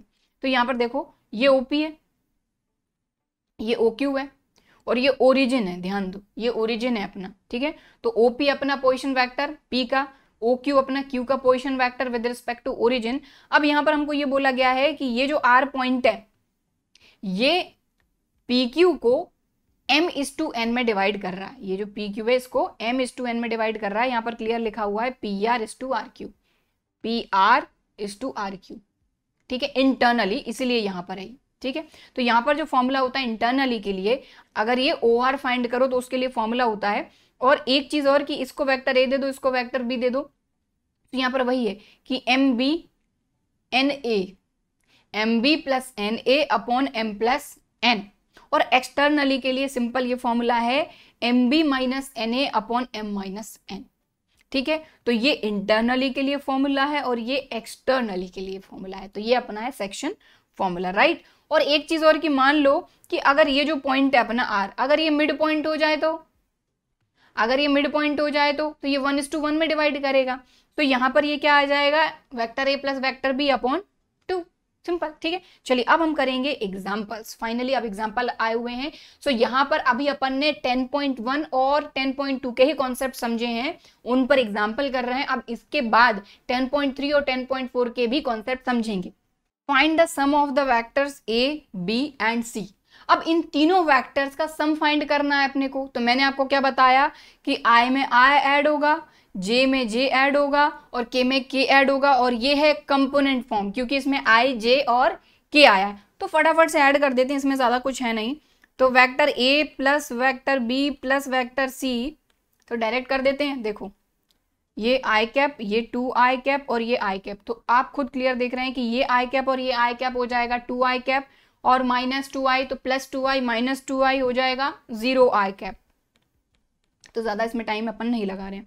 फिर J की बात करते हैं तो minus 2J plus 4J minus 6J, तो minus 6J minus 2J minus 8J और plus का 4J, तो माइनस 8 प्लस 4 आपका माइनस का 4, सो ये हो जाएगा माइनस 4J कैप, राइट। अब K कैप की बात करते हैं तो K प्लस 5K हो जाएगा आपका 6K माइनस 7K मतलब कि माइनस K, तो ये आ गया आपका माइनस K कैप। एक मिनट, ठीक है, सो ये हो जाएगा माइनस का 4J कैप और माइनस का K कैप, और ये आ गया आपका आंसर। कितना सिंपल है, राइट। चलिए तो अब बढ़ते हैं अपन आगे। अब है find a vector in the direction of this. हमको एक वेक्टर फाइंड करना है इन दिस डायरेक्शन और इसका मैग्नीट्यूड अपने को दिया हुआ है। तो जिसकी डायरेक्शन मतलब उसका अपन यूनिट वेक्टर फाइंड करेंगे और उसी से अपने को मिलेगी इसकी डायरेक्शन। ठीक है, सो मैग्नीट्यूड अपने को दिया हुआ है 7 यूनिट्स। समझ रहे हैं बात को, अपने को एक वेक्टर फाइंड करना है, उसका मैग्नीट्यूड दिया है, बट डायरेक्शन तो चाहिए, और डायरेक्शन अपने को इसकी डायरेक्शन, तो इसका यूनिट वेक्टर फाइंड कर लेते हैं। ठीक है, सो वेक्टर ए अपने को, एक मिनट इसको हटाते हैं, तो ए का यूनिट वेक्टर फाइंड करेंगे तो वेक्टर ए अपॉन इसका मैग्नीट्यूड। ठीक है, तो यहाँ पर यह आ जाएगा I cap minus 2J cap. अब रूट ऑफ, तो इसका मैग्नीट्यूड कैसे फाइंड करेंगे, I का कोएफिशिएंट है 1, J का कोएफिशिएंट है 2, इनका स्क्वायर का सम, तो 1 का स्क्वायर 1, 2 2 4, तो ये हो जाएगा आपका I minus 2J upon root 5। तो देखिए ये मिल गई अपने को डायरेक्शन, ये है अपने पास मैग्नीट्यूड, मैग्नीट्यूड और डायरेक्शन का मल्टीप्लाई कर देंगे तो अपने को मिल जाएगा अपना वेक्टर। ठीक है, सो रिजल्टेंट वेक्टर अपना क्या हो जाएगा 7I cap upon root 5 minus J cap, और ये आ गया आपका आंसर। ओके, क्लियर, बात समझ में आई। ठीक है, अब आगे बढ़ेंगे। अब बोला जा रहा है find the unit vector in the direction of the sum of the vector this and this. आप ध्यान दो, वर्ड्स को समझोगे उतना क्वेश्चन आसान हो जाएगा। हमको बोला है कि यूनिट वेक्टर फाइंड करना है, लेकिन किस डायरेक्शन में? In the direction of the sum of the a and B, यानी ए और बी का सम की डायरेक्शन में यूनिट वेक्टर फाइंड करना है। तो सबसे पहले a प्लस बी फाइंड करना होगा। दोनों वेक्टर को फटाफट से ऐड करेंगे। देखो i का i में ऐड करो तो 2 + 2 4i, 2j + j 3j, -5k तो ये हो जाएगा 2k कैप माइनस का, ठीक है ना, -5 + 3 -2k कैप, ठीक है। तो a प्लस बी फाइंड कर लिया। अब a प्लस बी की डायरेक्शन में अपने को a प्लस बी की डायरेक्शन में यूनिट वेक्टर फाइंड करना है। मतलब इस a प्लस बी का यूनिट वेक्टर, ठीक। या फिर अपन क्या करते हैं, इसको कोई दूसरा वेक्टर ले लेते हैं, ठीक। तो चलो इसका यूनिट वेक्टर फाइंड करेंगे। तो ये हो जाएगा वेक्टर c/c का मैग्नीट्यूड। तो ये हो जाएगा 4i + 3j - 2k अपॉन इसका magnitude 4 4 = 16, 3 3 = 9, 2 2 = 4, 4i cap + 3j cap -2k cap, तो ये हो जाएगा 29, ठीक है। अलग अलग कर देते हैं। तो ये हो जाएगा 4/√29 i cap, 3/√29 j cap -2/√29 k cap. तो यहाँ पर अपन ने क्या फाइंड किया, a प्लस बी वेक्टर का यूनिट वेक्टर, जिसको अपन ने लिया था c। ओके, चलो आगे बढ़ेंगे। आगे क्या बोला जा रहा है, right the direction ratios of the vector this and hence calculate its direction cosines. तो देखिए इस क्वेश्चन में हमको एक वेक्टर दिया हुआ है और इस वेक्टर के डायरेक्शन रेशियोज भी हमको फाइंड करने हैं और डायरेक्शन कोसाइंस भी कैलकुलेट करने हैं। तो बहुत ही आसान है, कोई दिक्कत नहीं है। यहाँ पर देखो i का कोफिशिएंट है 1, j का कोफिशिएंट है 1 और k का कोफिशिएंट है -2। तो यहां से हमको डायरेक्शन रेशियोज तो सीधे सीधे मिल जाएंगे। तो हमारे डायरेक्शन रेशियोज क्या हो जाएंगे, डायरेक्शन रेशियोज जो हो जाएगा हमारा a, b और c। तो a हो जाएगा 1, b हो जाएगा 1, c हो जाएगा -2। तो ये तो हो गए आपके डायरेक्शन रेशियोज। अब इन्हीं से अपन डायरेक्शन कोसाइंस कैलकुलेट कर सकते हैं, क्योंकि सीधे सीधे फॉर्मूले अपने पास हैं। सो सबसे पहले l, या फिर इसको हम कहते हैं cos अल्फा, ये हो जाएगा अपना a/√a² + b² + c², ठीक है। दूसरा डायरेक्शन कोसाइन अपना m, इसको हम कहते हैं cos बीटा भी कहते हैं, ये हो जाएगा b/√a² + b² + c², और n हो जाएगा आपका cos gamma c/√a² + b² + c²। बस इसमें वैल्यू रखिए, कैलकुलेट कर दीजिए और आपको मिल जाएंगे डायरेक्शन कोसाइंस। चलिए, सो a की वैल्यू अपनी है 1 अपॉन, अब रूट के अंदर 1 का स्क्वायर 1, 1 का स्क्वायर 1, -2 का स्क्वायर 4, तो ये हो जाएगा 4 5 6, यानी कि 1/√6। यहां पर हो जाएगा पॉजिटिव 1 ही रहेगा, 1/√6, और ये हो जाएगा आपका -2/√6। तो इस तरीके से आप खुद क्लियर देख पा रहे हैं। ये तो आ गए आपके डायरेक्शन रेशियोज और ये आ गए आपके डायरेक्शन कोसाइंस। तो इस तरीके से कैलकुलेट करना है। चलिए अब बढ़ते हैं अगले एग्जांपल पर। यहां पर बोला जा रहा है find the vector joining point this and this directed from P to Q। अब देखो वेक्टर जॉइनिंग 2 पॉइंट्स, अभी अपन ने कॉन्सेप्ट पढ़ा था, बस वही कॉन्सेप्ट वही फॉर्मूला लगा के आपको क्या फाइंड कर देना है, vector joining points P and Q।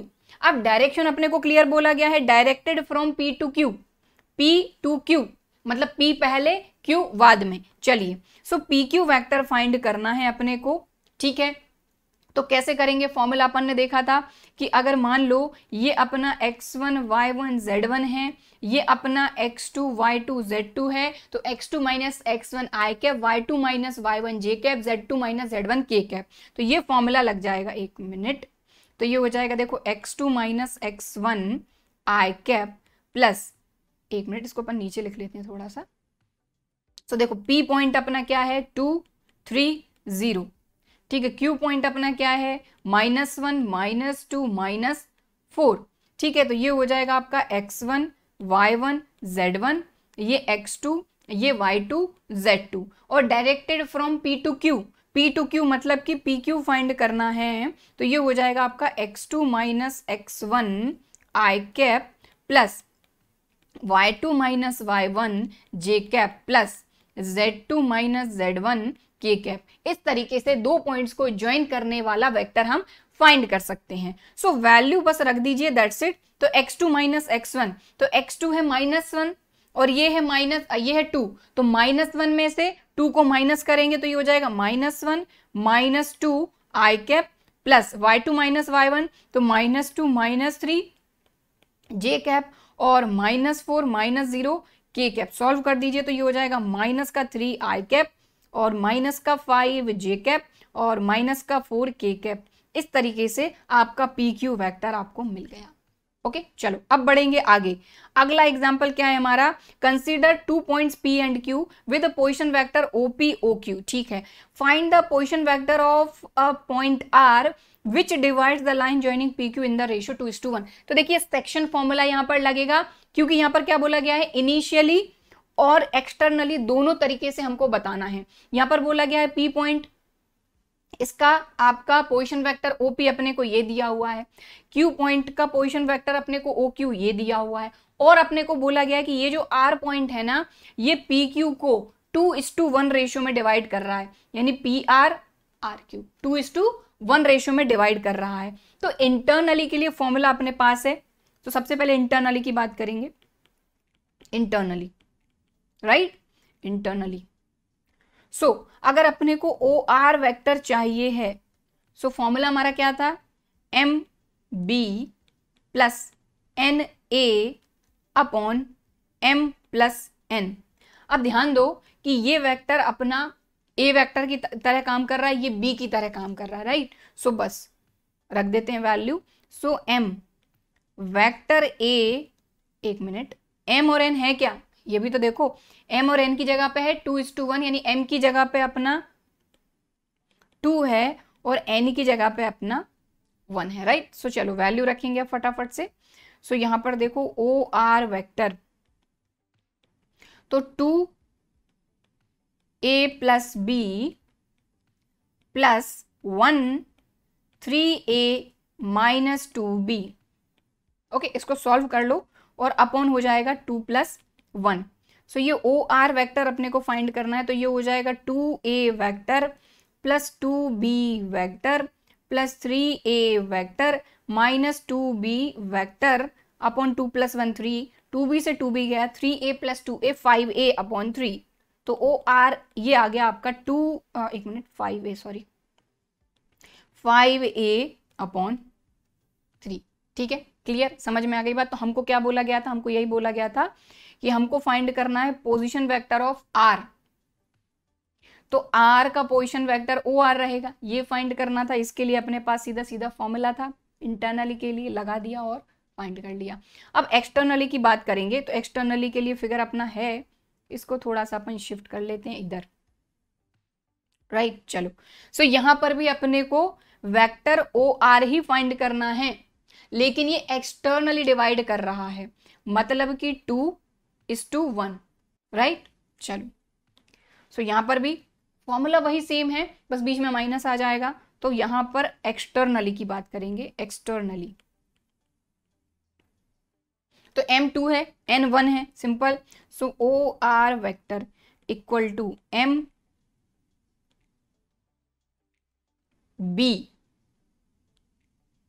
M की जगह पे 2 है, ठीक है। तो M की जगह पे 2 vector A plus vector B minus 1 into 3A minus 2B upon 2 - 1। Solve कर लीजिए, काम खत्म। तो सॉल्व करेंगे इसको, तो ये हो जाएगा, देखो 2A vector plus 2B vector minus 3A vector minus minus plus 2B vector upon 2 - 1 यानी कि 1। तो देखो यहाँ पर एक चीज़ देखो कि ये माइनस का 3A और ये 2A, तो ये हो जाएगा माइनस का A वेक्टर, 2B हो जाएगा 4B वेक्टर अपॉन में 1। चाहो तो ऐसे लिख लो कि 4B वेक्टर माइनस का A वेक्टर। तो इस तरीके से हमने क्या किया, ये जो r है इसका पोजीशन वेक्टर फाइंड कर दिया, क्योंकि ये PQ को एक्सटर्नली 2:1 में डिवाइड कर रहा था। तो यहां पर सेक्शन फॉर्मूला वाला भी एग्जांपल कर लिया। अब अपन बढ़ेंगे आगे। अब अपने जो कॉन्सेप्ट हैं वो रहेंगे 10.3 और 10.4 के। तो सबसे पहले बात करेंगे प्रोडक्ट ऑफ टू वेक्टर।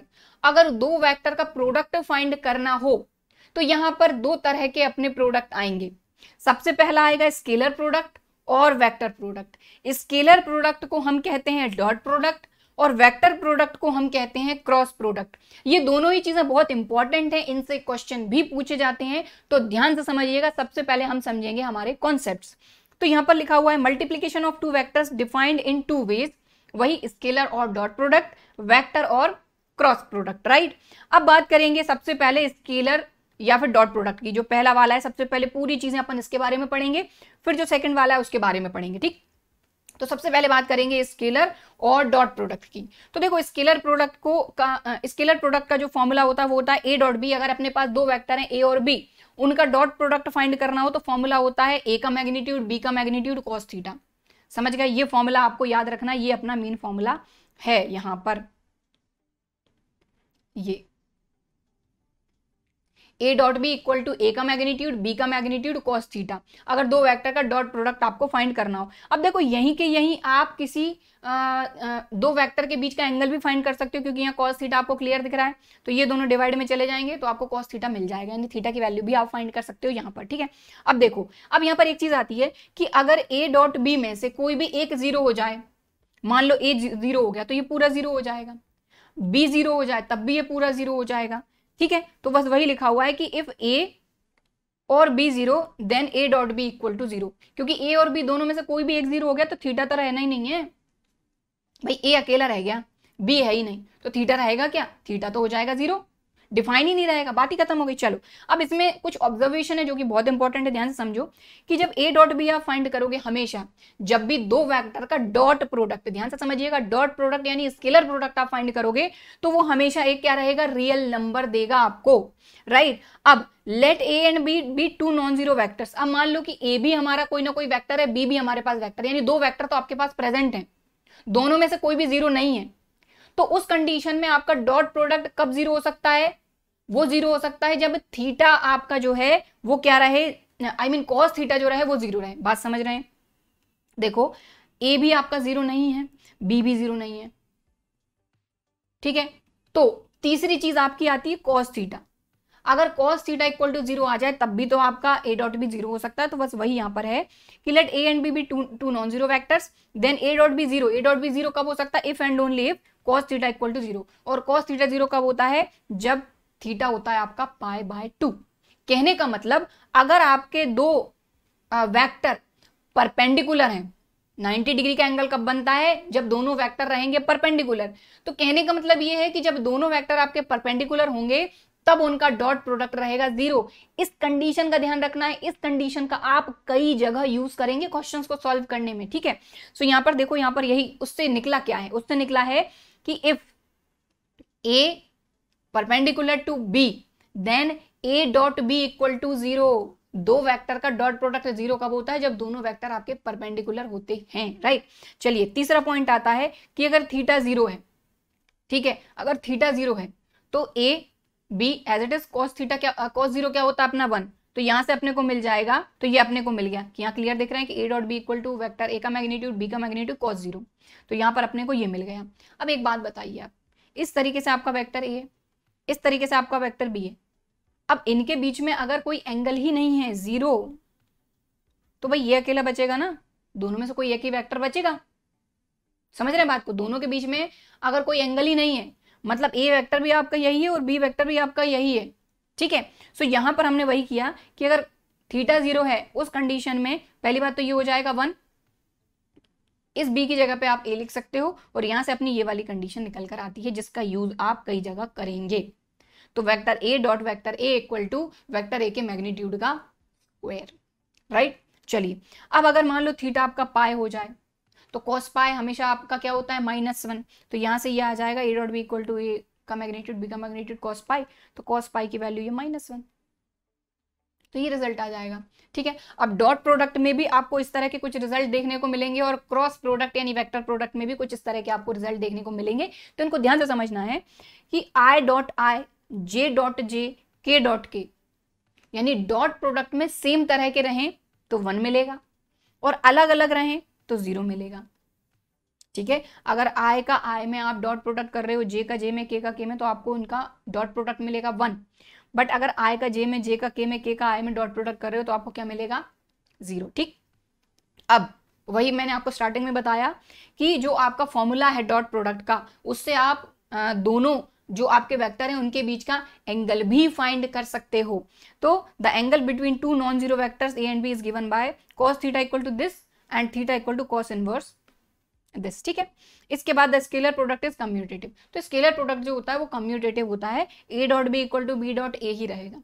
तो इसमें कोई टेंशन वाली बात नहीं है, लेकिन क्रॉस प्रोडक्ट में ऐसा नहीं होता, आगे जाके आप देखेंगे ही देखेंगे। चलो, अब कुछ प्रॉपर्टीज हैं भाई डॉट प्रोडक्ट की, उनको भी समझ लेते हैं। सो यहाँ पर वही है कि अगर 3 वेक्टर हैं अपने पास और यहाँ पर A dot B plus C, तो हम डिस्ट्रीब्यूट आराम से कर सकते हैं A dot B plus A dot C, simple. ठीक है, let A and B be any 2 vectors and lambda be an scalar. अगर लैम्डा कोई स्केलर और इस तरीके से दिया हुआ है तो लैम्डा ए डॉट बी भी हो सकता है, ए डॉट लैम्डा बी भी हो सकता है। ठीक, चलिए अब यहाँ पर है कि if we have 2 vectors in their component form. अब मान लो कि हमारे पास, अभी तो आपने simple vector A vector B इस तरीके से लिखा हुआ है, तब तो आप आराम से कर लोगे, लेकिन जैसे कंपोनेंट फॉर्म आएगा तब उनका डॉट प्रोडक्ट कैसे फाइंड करोगे? तो डिटेल में तो अपन ने इसको पढ़ा है, लेकिन सीधा सीधे फॉर्मूले की बात करें कि वेक्टर ए ये है, वेक्टर बी ये है, अगर इनका डॉट प्रोडक्ट करना है तो आप a1 b1, a2 b2, a3 b3 आराम से कर लो। ठीक है, a1 b1 plus a2 b2 plus a3 b3, इस तरीके से आप डॉट प्रोडक्ट फाइंड कर सकते हो। ये सीधा सीधा फॉर्मूला है अगर कंपोनेंट फॉर्म में 2 वेक्टर आपको दिए हैं। ठीक, चलो अब बढ़ेंगे आगे। Projection of a vector on a line, यानी कि किसी वेक्टर का किसी लाइन पर प्रोजेक्शन। ठीक है, सो यहां पर अगर आप देखें तो ये आपके पास दिख रहा है आपका ए बी वेक्टर, राइट। ठीक है, अब यहां से अगर आप लाइट डालते हो तो इस तरीके से परपेंडिकुलरली आप देखो, इस तरीके से आपको ये सी पॉइंट मिलेगा और ये जो ए सी रहेगा, यही वेक्टर ए सी जो है यही रहेगा आपका projection of this A B vector. ठीक है, सो यहां पर वही है कि प्रोजेक्शन वेक्टर। अब एक चीज का और ध्यान दो, प्रोजेक्शन वेक्टर और प्रोजेक्शन दोनों अलग अलग चीजें। ठीक है, जिस तरीके से अगर आप देखें ए से लेके सी तक की डिस्टेंस की अगर बात करो तो ये सिर्फ और सिर्फ है प्रोजेक्शन, मतलब कि मैग्नीट्यूड ऑफ ए सी, और प्रोजेक्शन वेक्टर मतलब कि वेक्टर ए सी।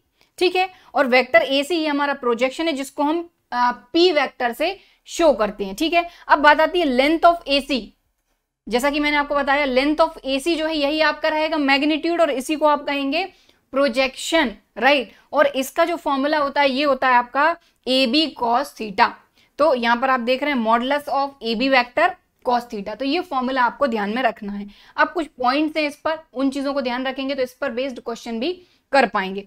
तो यहां पर है पी कैप, मतलब कि पी का unit vector, right. So if P is a unit vector along line L, then the projection of A on the line L is given by. यहां पर ये बोला जा रहा है कि अगर P जो है वो यूनिट वेक्टर है along line L, then projection of A on the line L is given by this projection of vector A on vector B। मतलब कि अगर आपको सीधा सीधा पूछा जाता है कि वेक्टर A का प्रोजेक्शन, वेक्टर A का प्रोजेक्शन ऑन वेक्टर B, तो ये वर्ड ध्यान रखना है कि A का प्रोजेक्शन B पर का फॉर्मूला हो जाएगा वेक्टर A और B का यूनिट वेक्टर। ठीक है, तो अब यूनिट वेक्टर का फॉर्मूला पता है ना कि अगर इसका यूनिट वेक्टर फाइंड करना है मतलब वेक्टर और उसका मैग्नीट्यूड, बस। तो इस तरीके से आप A का प्रोजेक्शन B पर फाइंड कर सकते हैं और ये फॉर्मूला काम भी आएगा। अब आगे बढ़ते हैं कि if theta equal to 0, if theta equal to 0 तो projection vector of A B. अब projection vector of A B की अगर बात करें तो ये क्या हो जाएगा, ये फॉर्मूला अपने पास है, तो ए बी कॉस थीटा, तो ए बी अपना एज इट इज, और थीटा अगर 0 है तो कॉस थीटा की जगह पे 0 आ जाएगा, और कॉस 0 क्या होता है 1, तो ए बी इटसेल्फ। ठीक है, तो if theta equal to 0 then projection of vector A B itself. अब क्यों होगा, ये लाइन से आपको क्लियर हो जाएगा। ठीक, अब इसके बाद अगर थीटा पाई है तो कॉस पाई क्या होता है, -1, तो ये हो जाएगा -AB, जिसको हम शो करते हैं BA से। ठीक, चलिए अब बात आती है कॉची-श्वार्ट्ज इनइक्वालिटी, ये होती है हमारी, और ट्राइंगल इनइक्वालिटी आपको पता ही है। लेकिन अगर ये ट्राइंगल इनइक्वालिटी की अपन बात करें तो इसमें लेस देन के साथ इक्वल भी है, और अगर यहां पर अगर अपन इक्वल वाली चीज उठा लें, यहां पर इक्वल भी है ना, तो अगर इक्वल वाली चीज उठा लें तो इससे क्या हो जाएगा कि AC = AB + BC, अगर ये अपन शो कर देते हैं, इसका मतलब ये हो जाता है कि ये जो तीनों पॉइंट है A, B और C, ये तीनों पॉइंट हो जाएंगे कोलिनियर। तो इसको बताने का मेरा मतलब ये था कि इससे ये कंडीशन निकल कर आती है, और ये कंडीशन जो है ये कहाँ यूज होगी, अगर 3 पॉइंट्स कोलिनियर हैं और अगर आपको शो करना है तो आप इससे शो कर सकते हैं। अगर ये कंडीशन सेटिस्फाई होती है तो A, B, C तीनों पॉइंट्स हो जाएंगे कोलिनियर। ठीक है, अब बढ़ेंगे आगे। अभी आपने स्केलर प्रोडक्ट यानी कि डॉट प्रोडक्ट के सारे फॉर्मूले, ठीक है, और सारे कॉन्सेप्ट पढ़ लिए। अब अपन देखेंगे वेक्टर या फिर क्रॉस प्रोडक्ट। ठीक है, तो वेक्टर जिस तरीके से आपने देखा डॉट प्रोडक्ट के लिए फॉर्मूला का, उसी तरीके से क्रॉस प्रोडक्ट के लिए फॉर्मूला रहेगा A क्रॉस B = A का मैग्नीट्यूड, B का magnitude sin theta n cap. तो अब देखिए यहां पर A क्रॉस B के लिए आप खुद क्लियर देख रहे हैं कि ये फॉर्मूला है, सीधी सी बात है। अब आप बोलेंगे ये n कैप क्या है, तो ये जो n वेक्टर होता है ये A वेक्टर और B वेक्टर दोनों पर परपेंडिकुलर वेक्टर होता है। समझ में आ रही है बात, A वेक्टर और B वेक्टर दोनों का परपेंडिकुलर वेक्टर होता है आपका वेक्टर n, और उसी का यूनिट वेक्टर होता है ये। ठीक है, अब यहां पर है B क्रॉस A, तो ऑब्वियसली सीधी सी बात है डायरेक्शन चेंज हुई है, सो ये आपका B to A जा रहा है अपन, इसलिए ये जो वेक्टर है ये परपेंडिकुलर है, बट ऑब्वियसली अपोजिट डायरेक्शन में, इसलिए ये होगा नेगेटिव, राइट। सो इसीलिए आप यहां पर देखें B क्रॉस A = हो गया -B का मैग्नीट्यूड, A का magnitude sin theta n cap, right. So इस तरीके से ये दोनों चीजें आई होप आपको क्लियर हो गई होंगी, और इसी से आप खुद क्लियर देख पा रहे हैं कि A cross B is not equal to B cross A, क्योंकि A क्रॉस B और ये हो जाता है आपका नेगेटिव, तो यहां पर कम्यूटेटिव प्रॉपर्टी काम नहीं करेगी। चलिए अब ऑब्जर्वेशंस पर चलते हैं, क्योंकि ये बहुत इंपॉर्टेंट होते हैं। तो यहां पर वही बात है जो कि अपन ने डॉट प्रोडक्ट में पढ़ी थी कि A क्रॉस B में अगर A 0 हो गया या B 0 हो गया तो ऑब्वियसली ये पूरा 0 तो होना ही है। ठीक है, अगर मान लो A वेक्टर 0 हो गया तो यहां पर ये पूरा 0 हो जाएगा, या फिर मान लो B 0 हो गया तब भी ये पूरा 0 हो जाएगा, क्योंकि सीधी सी बात है अगर अकेला A वेक्टर अकेला है तो थीटा भी तो डिफाइन नहीं होगा। ठीक है, तो इसीलिए यहां पर जो पहली लाइन है उसमें यही बोला गया है, इफ ईदर A और B 0 then theta is not defined obviously and A cross B = 0। अब A cross B is a vector obviously, ठीक है, A cross B is a vector. अब क्योंकि A डॉट B एक रियल नंबर था, ठीक है, और A क्रॉस B एक वेक्टर है। ठीक, अब आगे तीसरा पॉइंट देखें, if A and B both are non zero, मान लो A भी 0 नहीं है B भी 0 नहीं है, तो 0 होने की जो डिपेंडेंसी है वो आ जाती है साइन थीटा पर। तो अगर साइन थीटा 0 होता है तो उस कंडीशन में भी आपका A क्रॉस B 0 हो सकता है, राइट। तो यहां पर वही है कि if A and B both are non zero then A cross B 0, कब, किस कंडीशन में, जब साइन थीटा आपका 0 हो, और साइन थीटा 0 कब होता है, या तो साइन थीटा आपका 0 हो या साइन पाई हो। कहने का मतलब अगर थीटा n पाई है उस कंडीशन में आपका A क्रॉस B हो जाता है 0। अब यहां पर ये जो चीज बोली गई है सीधी सी बात है, देखो अगर आपके पास इस तरीके से एक ही वेक्टर है, A वेक्टर, एक मिनट इधर बनाते हैं, ये A वेक्टर है, ये वेक्टर A है, ठीक है, क्लियर। अब अगर मान लो A और B के बीच में थीटा 0 है, यहां पर B है, यहां पर थीटा अगर 0 है, तो आप बताइए अगर दोनों के बीच में थीटा 0 है तो ऑब्वियसली वो तो दिखेगा ही नहीं ना। कहने का मतलब ये हो गया कि A और B यहीं के यहीं हो जाएंगे, मतलब एक ही वेक्टर हो जाएंगे। ठीक है, तो इधर पर वही बोला गया ये वाली लाइन में कि that means A and B must be parallel और कोलिनियर। ठीक है, इन पर्टिकुलर A क्रॉस A = 0 और A क्रॉस -A = 0। ठीक है, तो आई होप ये बात क्लियर हो गई होगी। चलो अब बढ़ेंगे आगे। अगला पॉइंट है इफ थीटा = π/2, मतलब कि अगर अपने दोनों वेक्टर परपेंडिकुलर हैं यानी कि उनके बीच में 90 डिग्री का एंगल बन रहा है, तो यहां पर ऑब्वियसली साइन 90 क्या होता है अपना 1, तो यहां बचेगा सिर्फ और सिर्फ यही। ठीक है, अब म्यूचुअली परपेंडिकुलर यूनिट वेक्टर, तो जैसा कि डॉट प्रोडक्ट में अपन ने पढ़ा था I dot I J dot J के डॉट के 1 होता है, बट यहां पर कुछ और होता है। देखो आई क्रॉस आई जे क्रॉस जे के क्रॉस के तो 0 होगा, ठीक है, लेकिन अगर अलग अलग हैं लेकिन उनका ऑर्डर इंपॉर्टेंट है, जैसे कि आई जे के आई के आई जे, यानी कि कहने का मतलब ये है कि ये आई है, ये जे है, ये के है। अगर ये इस ऑर्डर में जा रहा है, आई टू जे गया तो के मिलेगा, जे टू के गया तो आई मिलेगा और के टू आई गया तो जे मिलेगा। लेकिन अगर इसका उल्टा गए तो माइनस साइन लगेगा, क्योंकि यहाँ पर ऑर्डर बहुत इंपॉर्टेंट होता है। कम्यूटेटिव जो रूल है वो यहाँ पर अप्लाई नहीं होगा, ठीक है। तो यहाँ पर वही है कि देखो आई जे के आई के आई जे, यानी कि आई जे पर के मिलता है, जे के पे आई मिलता है, के आई पे जे। बट अगर इसका उल्टा हो जाए, जे आई तो माइनस के जे तो माइनस आई के तो माइनस जे, ठीक। चलिए अब जैसे डॉट प्रोडक्ट से अपन कॉस थीटा से एक थीटा फाइंड कर सकते हैं, उसी तरीके से क्रॉस प्रोडक्ट में भी दो वेक्टर के बीच का एंगल फाइंड कर सकते हैं। Sine theta equal to magnitude of A cross B upon A का मैग्नीट्यूड इंटू बी का मैग्नीट्यूड। तो ये भी फॉर्मूला है, ठीक है। तो डॉट प्रोडक्ट वाला भी फॉर्मूला आपके पास है और क्रॉस प्रोडक्ट का भी फॉर्मूला आपके पास है। Okay clear. चलो अब आगे बढ़ेंगे। सो यहाँ पर देखो वही चीज आ गई जो मैं अभी आपको समझा रही थी कि vector product is not commutative, ठीक।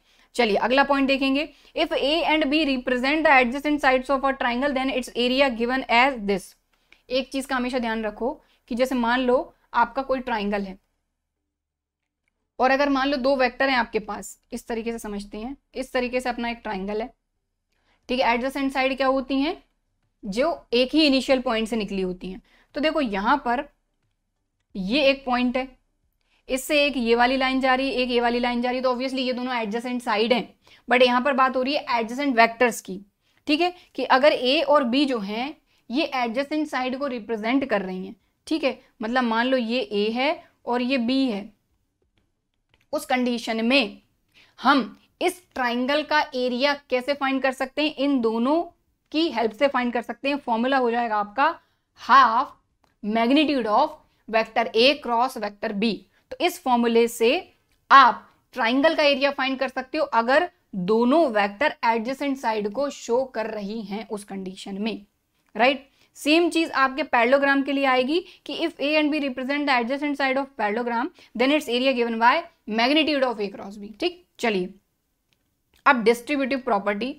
तो डिस्ट्रीब्यूटिव प्रॉपर्टी में ज्यादा कुछ नहीं है, यहाँ पर क्या है A cross B plus C है, तो A cross B plus A cross C. Lambda A cross B, तो यहाँ पर लेमडा ए क्रॉस बी हो सकता है और ए क्रॉस लेमडा बी भी हो सकता है।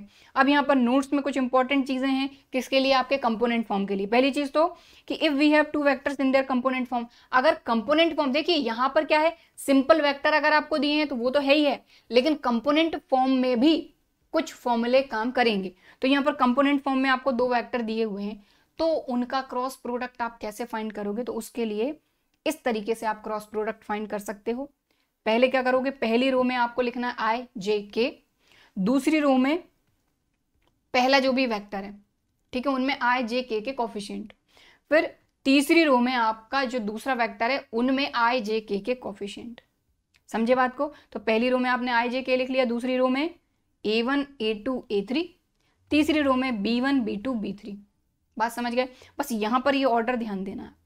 तो इसको सॉल्व करके आपको इनका क्रॉस प्रोडक्ट मिल जाएगा, ठीक। चलो सो यहां पर देख रहे हैं, इसको सॉल्व करेंगे तो ये क्या हो जाएगा, आई cap A2 B3 B3 B2 A3 आई कैप, ठीक। इसके बाद यहां पर जे कैप, तो ये हो जाएगा आपका देखो A1 B3 B1 A3, ठीक, प्लस के कैप वाली condition A1 B2 B2 B1 A2, ठीक क्लियर। तो खैर इसको तो आप सॉल्व कर ही सकते हैं इस तरीके से। ये जो आपके कुछ फॉर्मूले हैं और कुछ जो ऑब्जर्वेशंस हैं वो होते हैं खत्म। अब आते हैं अपन एग्जाम्पल पे। सो यहाँ पर 10.3 और 10.4 के जो कुछ फॉर्मूले थे उनको हमने समझा है, ठीक है। अब आते हैं हम एग्जाम्पल पर। तो देखो यहाँ पर क्या बोला जा रहा है, पहले एग्जाम्पल में find angle theta between the vectors, इन दोनों के बीच का एंगल फाइंड करना है। तो आपके पास दो फॉर्मूले हैं, दोनों में से जो ठीक लगे आप उससे कर सकते हो, ठीक है। तो डॉट प्रोडक्ट थोड़ा सा आसान होता है तो उसी से करेंगे हम, ठीक। सो देखिए cos थीटा इक्वल टू होता है A vector dot B vector upon A का मैग्नीट्यूड बी का मैग्नीट्यूड। तो पहले ए डॉट बी फाइंड करो। सो वेक्टर ए डॉट वेक्टर बी, तो डॉट प्रोडक्ट कैसे करते हो, आई का आई में, जे का जे में, के का के में। ठीक है, तो चलो आई प्लस जे माइनस के dot I minus J plus के। सो देखो आई का आई में तो I dot I 1 plus minus minus J dot J 1 plus minus minus के डॉट के 1, तो इस 1 से ये 1 गया, आ गया सिर्फ और सिर्फ -1। तो ए डॉट बी तो हमने फाइंड कर लिया। अब ए और बी का मैग्नीट्यूड फाइंड करेंगे। तो सबसे पहले ए का मैग्नीट्यूड फाइंड करते हैं। तो मैग्नीट्यूड कैसे फाइंड करते हैं, x² plus y² plus z²। सो यहां पर देखो आई जे और के कॉफिशिएंट तीनों के हैं 1 1 और -1, तो 1 का स्क्वायर 1, 1 का स्क्वायर 1 और -1 का स्क्वायर भी 1, तो ये आ गया √3। ठीक, बी का मैग्नीट्यूड फाइंड करते हैं। तो अगर बी की बात करें तो बी ये है अपना आई माइनस जे और प्लस के, तीनों के कॉफिशिएंट 1 -1 और 1, तो 1 का स्क्वायर 1, -1 का स्क्वायर भी 1 और 1 का स्क्वायर भी 1, तो ये आ गया √3। बस वैल्यू रख दो, काम खत्म। तो ये हो जाएगा देखो cos theta equal to -1 upon √3, ये हो जाएगा -1 अपॉन 3। हमको थीटा फाइंड करना है, तो थीटा इक्वल टू हो जाएगा आपका cos इनवर्स -1 अपॉन 3, और ये आ गया आपका आंसर। ओके, क्लियर, समझ में आ गई बात। सो यहाँ पर हमारा 10.3 का पहला एग्जाम्पल खत्म। सो यहाँ पर हमको बताना था थीटा, हमने बता दिया। चलिए अब आगे बढ़ेंगे अगले एग्जाम्पल पे। यहाँ पर बोला जा रहा है if a equal to this and b equal to this then show that vectors a plus B and a minus B are perpendicular. तो देखो डॉट प्रोडक्ट में हमने क्या पढ़ा था कि अगर दो वेक्टर परपेंडिकुलर हैं तो उनका डॉट प्रोडक्ट क्या होता है, 0। ठीक है ना भाई, हमने ऑब्जर्वेशंस में ये पॉइंट पढ़ा था कि अगर दो वेक्टर परपेंडिकुलर हैं तो उनका डॉट प्रोडक्ट क्या होगा, 0। तो सीधी सी बात है कि एक वेक्टर हमारा ये है। अब यहाँ पर सीधा सीधा ए और बी नहीं दिया, आपको बोला है ये वाला वेक्टर और ये वाला वेक्टर आप शो करिए परपेंडिकुलर है, तो दोनों के परपेंडिकुलर होने के लिए दोनों का डॉट प्रोडक्ट फाइंड करना पड़ेगा। अब दोनों का डॉट प्रोडक्ट करने से पहले ए प्लस बी और ए माइनस बी फाइंड करना पड़ेगा, तो यहाँ पर काम थोड़ा ज्यादा है। अब यहाँ पर 2 से 3 जो चीजें हैं वो आप समझेंगे। पहली चीज तो कि दो वेक्टर को ऐड कैसे करते हो, दो वेक्टर को सब्ट्रैक्ट कैसे करोगे, और फिर उनका डॉट प्रोडक्ट। तो यहां पर एक नहीं, दो नहीं, तीन चीजें अपन यहां पर करने वाले हैं। चलिए, तो सबसे पहले अपन a प्लस बी फाइंड करते हैं। तो दो वेक्टर को ऐड करना कुछ नहीं, i में i ऐड कर दो, j में j, k में k। तो फटाफट से करते हैं। देखो 5i और i 6i। ठीक है, अब j की बात करते हैं तो -j प्लस का 3j प्लस का 2j। ठीक है, इसके बाद माइनस का 3k माइनस का 5k, 5 प्लस 3 8। ठीक है, तो हमने a प्लस बी फाइंड कर लिया। अब a माइनस बी फाइंड करते हैं। तो a में से b माइनस कर रहे हैं, ध्यान दीजिए। तो 5i माइनस i 4i। ठीक, फिर -j minus 3j minus 4j। ठीक, फिर इसके बाद -3k और माइनस माइनस प्लस 5k, तो -3k plus 5k plus 2k। ठीक है, तो a plus B, a minus B तो हमने फाइंड कर लिया।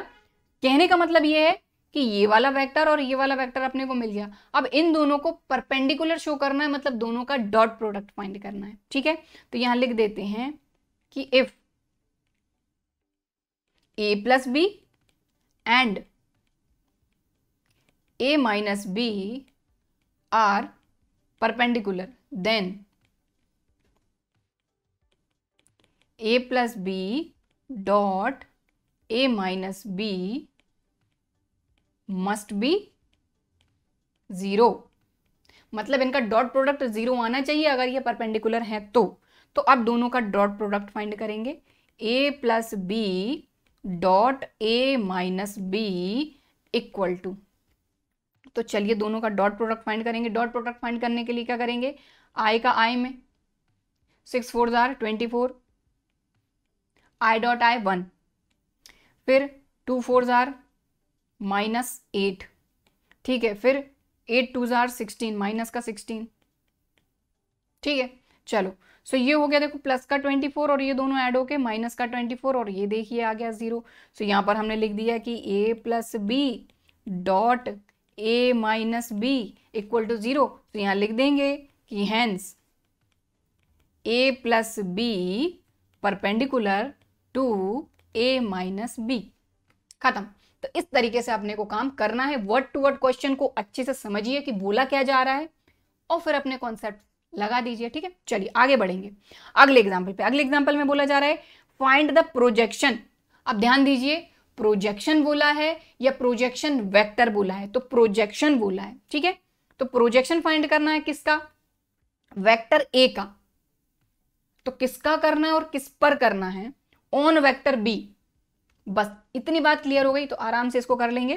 तो यहां लिखेंगे projection of vector A on vector B, A का बी पर।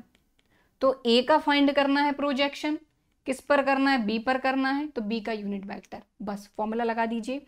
सो देखिए ये हो जाएगा वेक्टर ए डॉट बी का यूनिट वेक्टर मतलब बी वेक्टर और बी का मैग्नीट्यूड। तो फॉर्मूला आ गया, बस वैल्यू रखिए। लेकिन वैल्यू रखने से पहले ए डॉट बी फाइंड करेंगे कि नहीं? चलो तो सबसे पहले ए डॉट बी फाइंड करते हैं।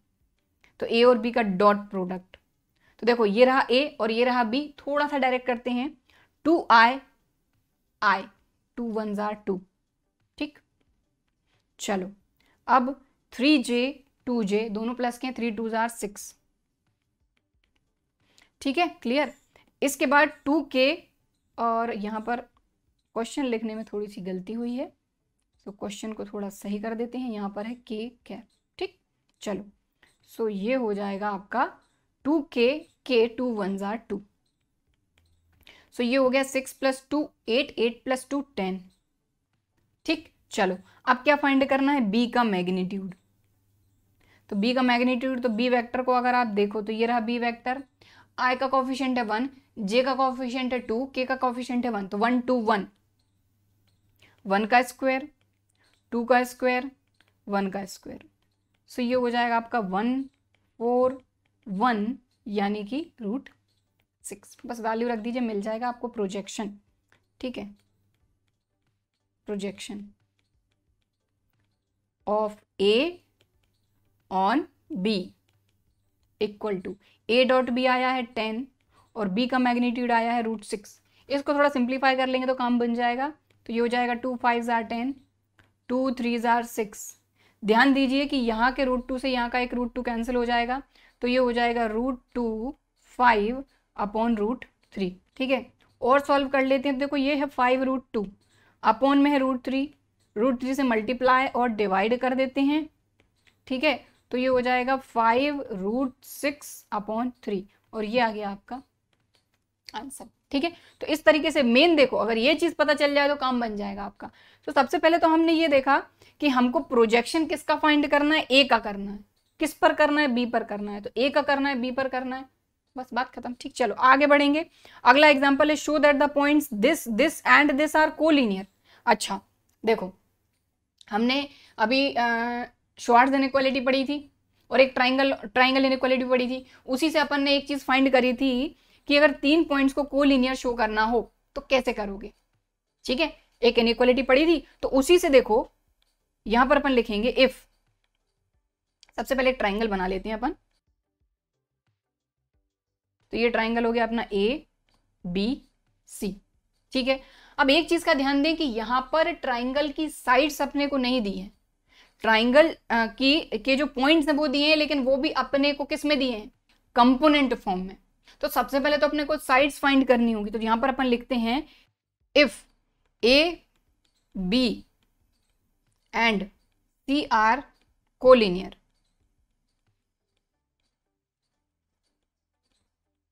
Then AC equal to AB plus BC। अगर आप ये शो कर देते हो तो आप ये शो कर दोगे कि ये तीनों पॉइंट कोलिनियर हैं। अब सीधी सी बात है कि भाई इसको शो करने के लिए आपको AB चाहिए, BC चाहिए और AC चाहिए। तो सबसे पहले यहाँ पर AB BC AC फाइंड करेंगे।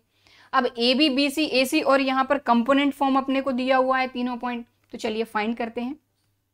तो सबसे पहले AB फाइंड करते हैं। तो AB फाइंड करना है, इसका मतलब क्या हुआ? OB minus OA, vector joining 2 points पढ़कर आए ना अभी अपन। तो वेक्टर ज्वाइनिंग 2 पॉइंट्स वाला यहाँ पर कॉन्सेप्ट लगाएंगे, यानी कि B माइनस A। तो फटाफट से लगाते हैं। देखो i माइनस 2i यानी माइनस माइनस प्लस हो जाएगा, तो i प्लस 2i ये हो जाएगा आपका 3i। ठीक है, तो यहीं कहीं लिख देते हैं फटाफट से, ये हो गया आपका 3i। ठीक, इसके बाद ये है आपका 2j माइनस 3j माइनस का j, ये हो गया माइनस j। इसके बाद यहाँ पर देखो 3k माइनस 5k माइनस का 2k, ये हो गया माइनस का 2k। तो ए बी फाइंड कर लिया। अब बी सी फाइंड करेंगे, मतलब कि ओ सी माइनस ओ बी, सी माइनस बी। ठीक, तो ध्यान दो, ये रहा सी, ये रहा बी, सी में से बी माइनस करेंगे। ठीक, तो देखो ये आए 7 माइनस 1 6, तो ये हो गया 6i। अब जे की बात करें तो यहां पर जे नहीं है, मतलब 0 है, तो 0 माइनस 2 मतलब माइनस 2। के की बात करते हैं तो माइनस के माइनस 3 के माइनस 4 के, सो ये हो गया माइनस का 4 के, लीजिए। ठीक है, ठीक, अब फाइंड करेंगे अपन ए सी। ए सी मतलब ओ सी माइनस ओ ए। चलो सो शुरू करते हैं। तो ध्यान दो, c माइनस ए, तो 7i minus minus plus 2i, तो 7 प्लस 2 9, तो ये हो गया आपका 9i। फिर j की बात करते हैं तो सीधी सी बात है, c में तो j है ही नहीं, तो 0 माइनस 3 मतलब कि माइनस 3j। k की बात करेंगे तो सीधी सी बात है, यहाँ माइनस के है माइनस 5, माइनस के माइनस 5 के माइनस 6। अब तीनों का मैग्नीट्यूड और फाइंड करना है, क्योंकि यहाँ पर हम मैग्नीट्यूड लगाना भूल गए, सॉरी। ठीक है, तो चलो फटाफट से मैग्नीट्यूड फाइंड करेंगे। तो ए बी का मैग्नीट्यूड, बी सी का मैग्नीट्यूड और ए सी का मैग्नीट्यूड, या फिर अलग अलग फाइंड करने की जगह अपन कंडीशन जो है उसी में रख देते हैं। सो यहाँ पर लिखा ए सी का magnitude equal to A B का मैग्नीट्यूड प्लस बी सी का मैग्नीट्यूड, राइट। तो चलो ए सी का मैग्नीट्यूड फाइंड करते हैं। तो देखो ए सी का मैग्नीट्यूड, तो आई जे के जो कॉफिशिएंट है उनका स्क्वायर का सम।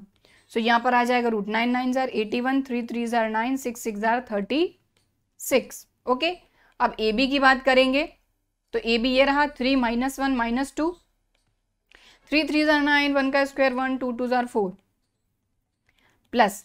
अब बी सी की बात करेंगे 6 2 4, तो 6 6 जार 36, 2 2 जार 4, 4 4 जार 16।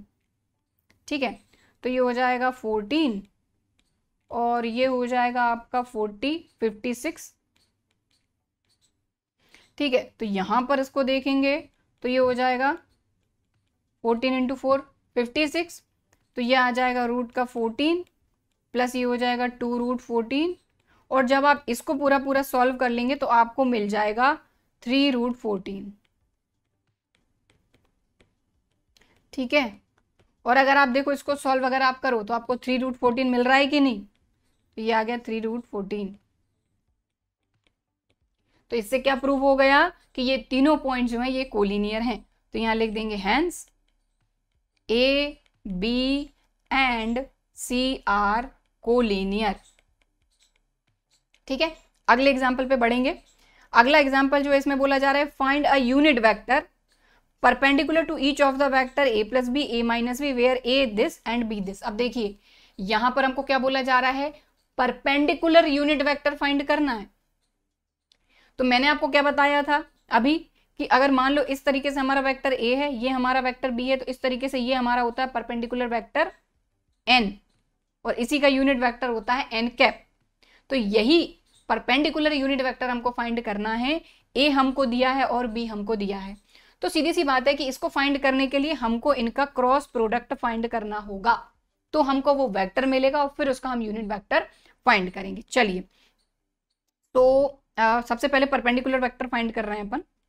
तो परपेंडिकुलर वेक्टर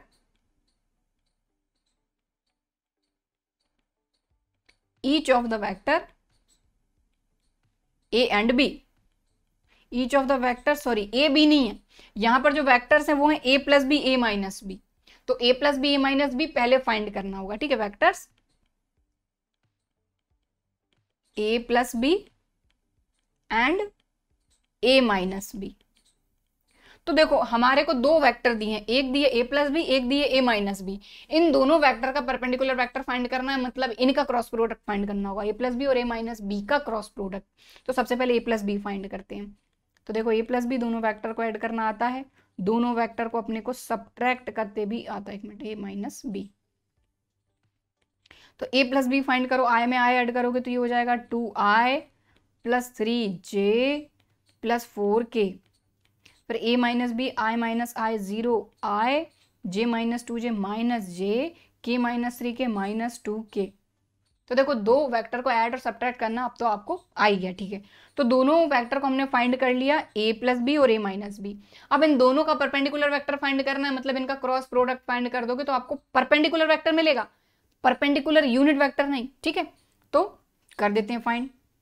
सो यहां पर सबसे पहले अपन a plus B cross a minus B, तो इससे इनका परपेंडिकुलर वेक्टर आपको मिलेगा। तो क्रॉस प्रोडक्ट कैसे करते हैं कंपोनेंट फॉर्म का, पहली रो में आई जे के, दूसरी रो में क्या लिखेंगे अपन, a प्लस बी के कोफिशिएंट्स। तो a प्लस बी के कोफिशिएंट है 2 3 4, इसके हैं 0 -1 -2। बस इनको सॉल्व कर लीजिए फटाफट से। तो इसको चाहो तो आप पूरे को n लिख सकते हो, जो कि है उसका परपेंडिकुलर वेक्टर। तो इसकी जगह पे हम लिख रहे हैं। तो यहाँ पर देखिए ये अपना आई कैप, ये गया 3 × 2 -6 माइनस -1 × 4 -4, तो माइनस माइनस प्लस का 4 माइनस जे कैप, ये गया 2 2 जार -4 -0।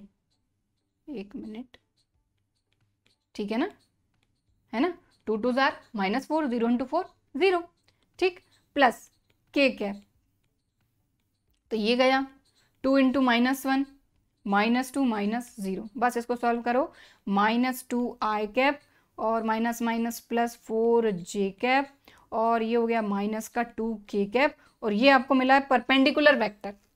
अभी आपको यूनिट परपेंडिकुलर वेक्टर नहीं मिला, हमको पूछा क्या क्वेश्चन में, find unit vector perpendicular to each of the vector.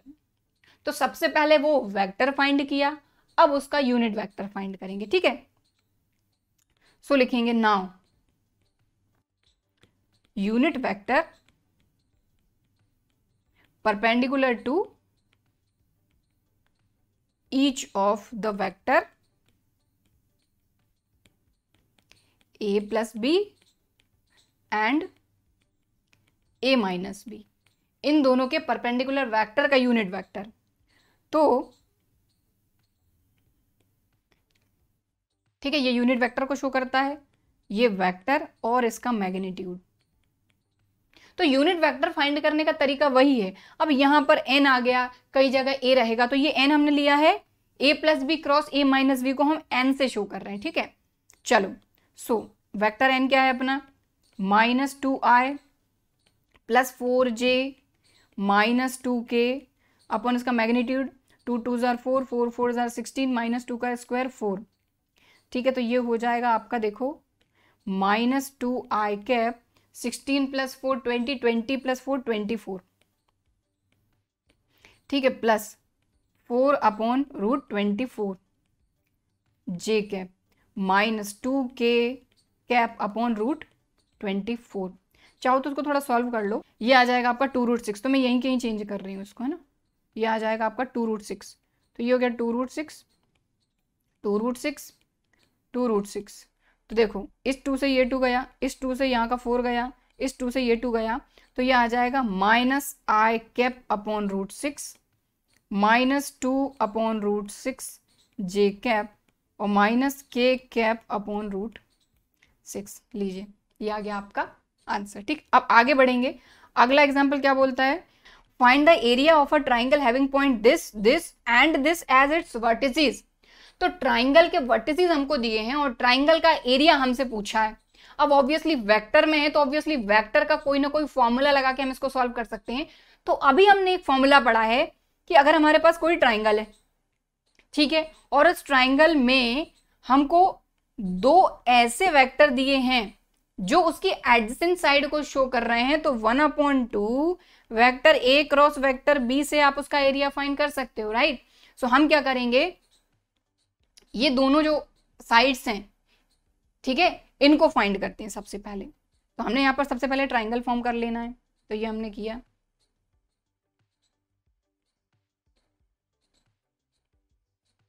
ठीक है, तो ये ए, ये बी और ये सी, तो ए बी फाइंड करेंगे हम और ए सी फाइंड करेंगे। ठीक है, चलो। सो ए के कोऑर्डिनेट्स क्या हैं अपने 1 1 1, बी के हैं अपने 1 2 3 और सी के क्या हैं अपने 2 3 1। और यहां से अगर ए बी वैक्टर फाइंड करना है तो वेक्टर ज्वाइनिंग 2 पॉइंट्स वाला फॉर्मूला लगा के आप ए बी फाइंड कर लोगे, और ए सी फाइंड करना है तो यहाँ पर भी वेक्टर ज्वाइनिंग 2 पॉइंट से आप ए सी फाइंड कर सकते हो। ठीक है, तो चलो सबसे पहले अपन ए बी फाइंड कर लेते हैं, जिनकी जरूरत है वही फाइंड करते हैं अपन ए बी। तो कैसे फाइंड करेंगे, x2 - x1 y2 - y1 z2 - z1। ठीक है, चलो। So 1 - 1 0 i cap, 2 - 1 j cap, 3 - 1 2 k cap, A B आ गया। अब क्या फाइंड कर लेते हैं अपन ए सी। अपने को एडजेसेंट साइड ही चाहिए, ये और ये एडजेसेंट साइड है और दोनों एक वेक्टर को शो कर रहे हैं, ये हो गया ए बी वेक्टर, ये हो गया ए सी वेक्टर, राइट। चलो, सो ए सी वेक्टर। सो यहां पर भी वही 2 - 1 1 यानी आई कैप, ठीक है, 3 - 1 मतलब कि 2 जे कैप, और 1 - 1 यानी कि 0 के कैप। तो दोनों एडजेसेंट साइड एक वेक्टर को शो कर रहे हैं। अब इसका एरिया अपन आराम से फाइंड कर सकते हैं। सो यहां पर लिखेंगे अपन area of triangle A B C के लिए फॉर्मूला लगेगा 1/2 ए बी क्रॉस ए सी। लेकिन ऑब्वियसली उससे पहले ए बी क्रॉस ए सी और उसका मैग्नीट्यूड फाइंड करना होगा। तो चलिए सबसे पहले अपन फाइंड करते हैं ए बी और ए सी का क्रॉस प्रोडक्ट। तो यहाँ आई, यहाँ जे, यहाँ के। सेकेंड रो में ए बी के कोफिशिएंट, तो ए बी में 0 1 2 0 1 2। ए सी में बात करें तो 1 2 0, तो ये आ गया 1 2 0। इसको सॉल्व कर लीजिए, दोनों का क्रॉस प्रोडक्ट अपने को मिल जाएगा। सो देखिए आई कैप अपना एज इट इज 1 × 0 0 -2 2 4 4, तो -4। ठीक है, तो यहां आ जाएगा अपना -4 आई कैप माइनस जे कैप, तो ये गया 0 -2, तो माइनस माइनस प्लस 2 जे कैप, राइट। फिर के कैप की बात करेंगे तो यहां पर अपन रखते हैं प्लस के कैप, ये गया 0 -1, ये हो जाएगा माइनस के कैप। तो दो एडजेसेंट साइड का क्रॉस प्रोडक्ट अपन ने फाइंड कर लिया। अब इसका मैग्नीट्यूड और फाइंड कर लेते हैं। तो a B cross A C का मैग्नीट्यूड 4 4 16, 2 2 4, 1 का स्क्वायर 1, ये आ गया 21।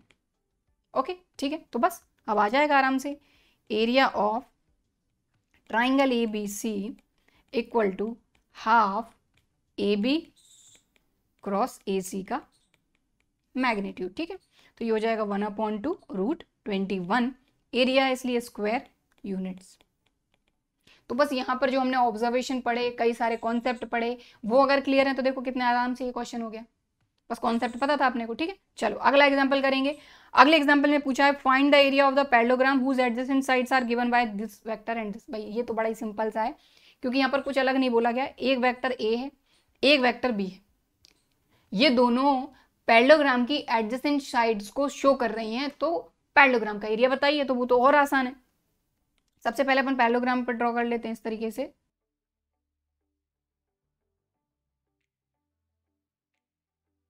ठीक है, थोड़ा सा इधर उधर बन सकता है पैरेललोग्राम। अब पैरेललोग्राम की दो एडजेसेंट साइड है, एक ये वाली और ये वाली। ये शो कर रही है ए, ये शो कर रही है बी। नाम दे देते हैं चाहो तो ए बी सी डी।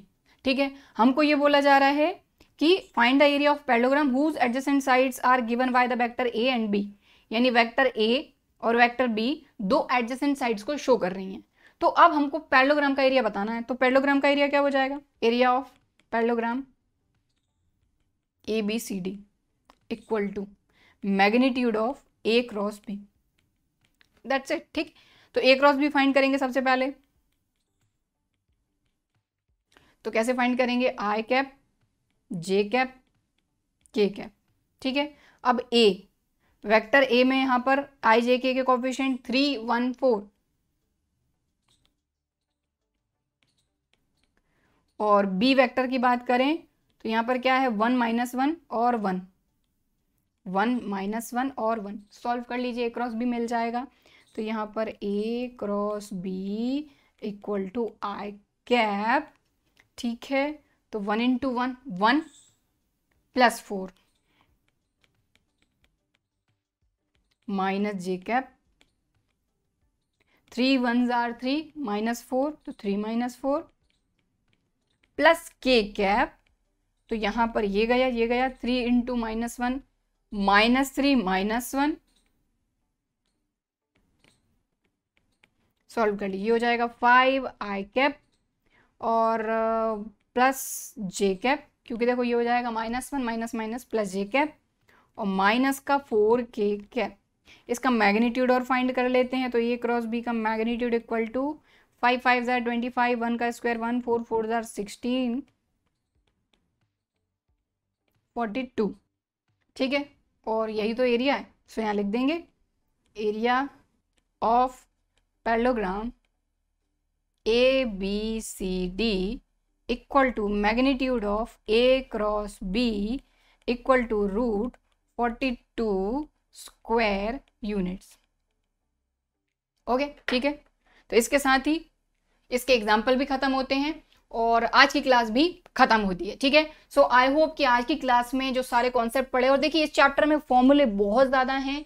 ठीक है, फॉर्मूले तो ठीक है, फॉर्मूले तो है ही हैं, लेकिन इसमें ऑब्जर्वेशंस के नाम पे कई सारी छोटी छोटी चीजें ऐसी हैं जिनके बिना कई सारे क्वेश्चंस नहीं हो सकते, इसलिए वो सारे कॉन्सेप्ट आपको क्लियर होने चाहिए। सो आई होप कि सारी चीजें आपको अच्छी तरीके से क्लियर हुई होंगी और एग्जाम्पल जो हमने किए हैं उनसे भी आपको कॉन्सेप्ट थोड़े और अच्छी तरीके से क्लियर हुए होंगे।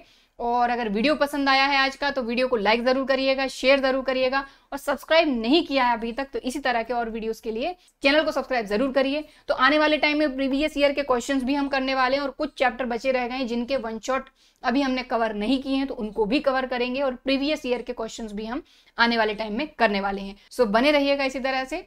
तो चलिए फिर मिलते हैं अगले वीडियो में, तब तक के लिए बाय एंड थैंक यू।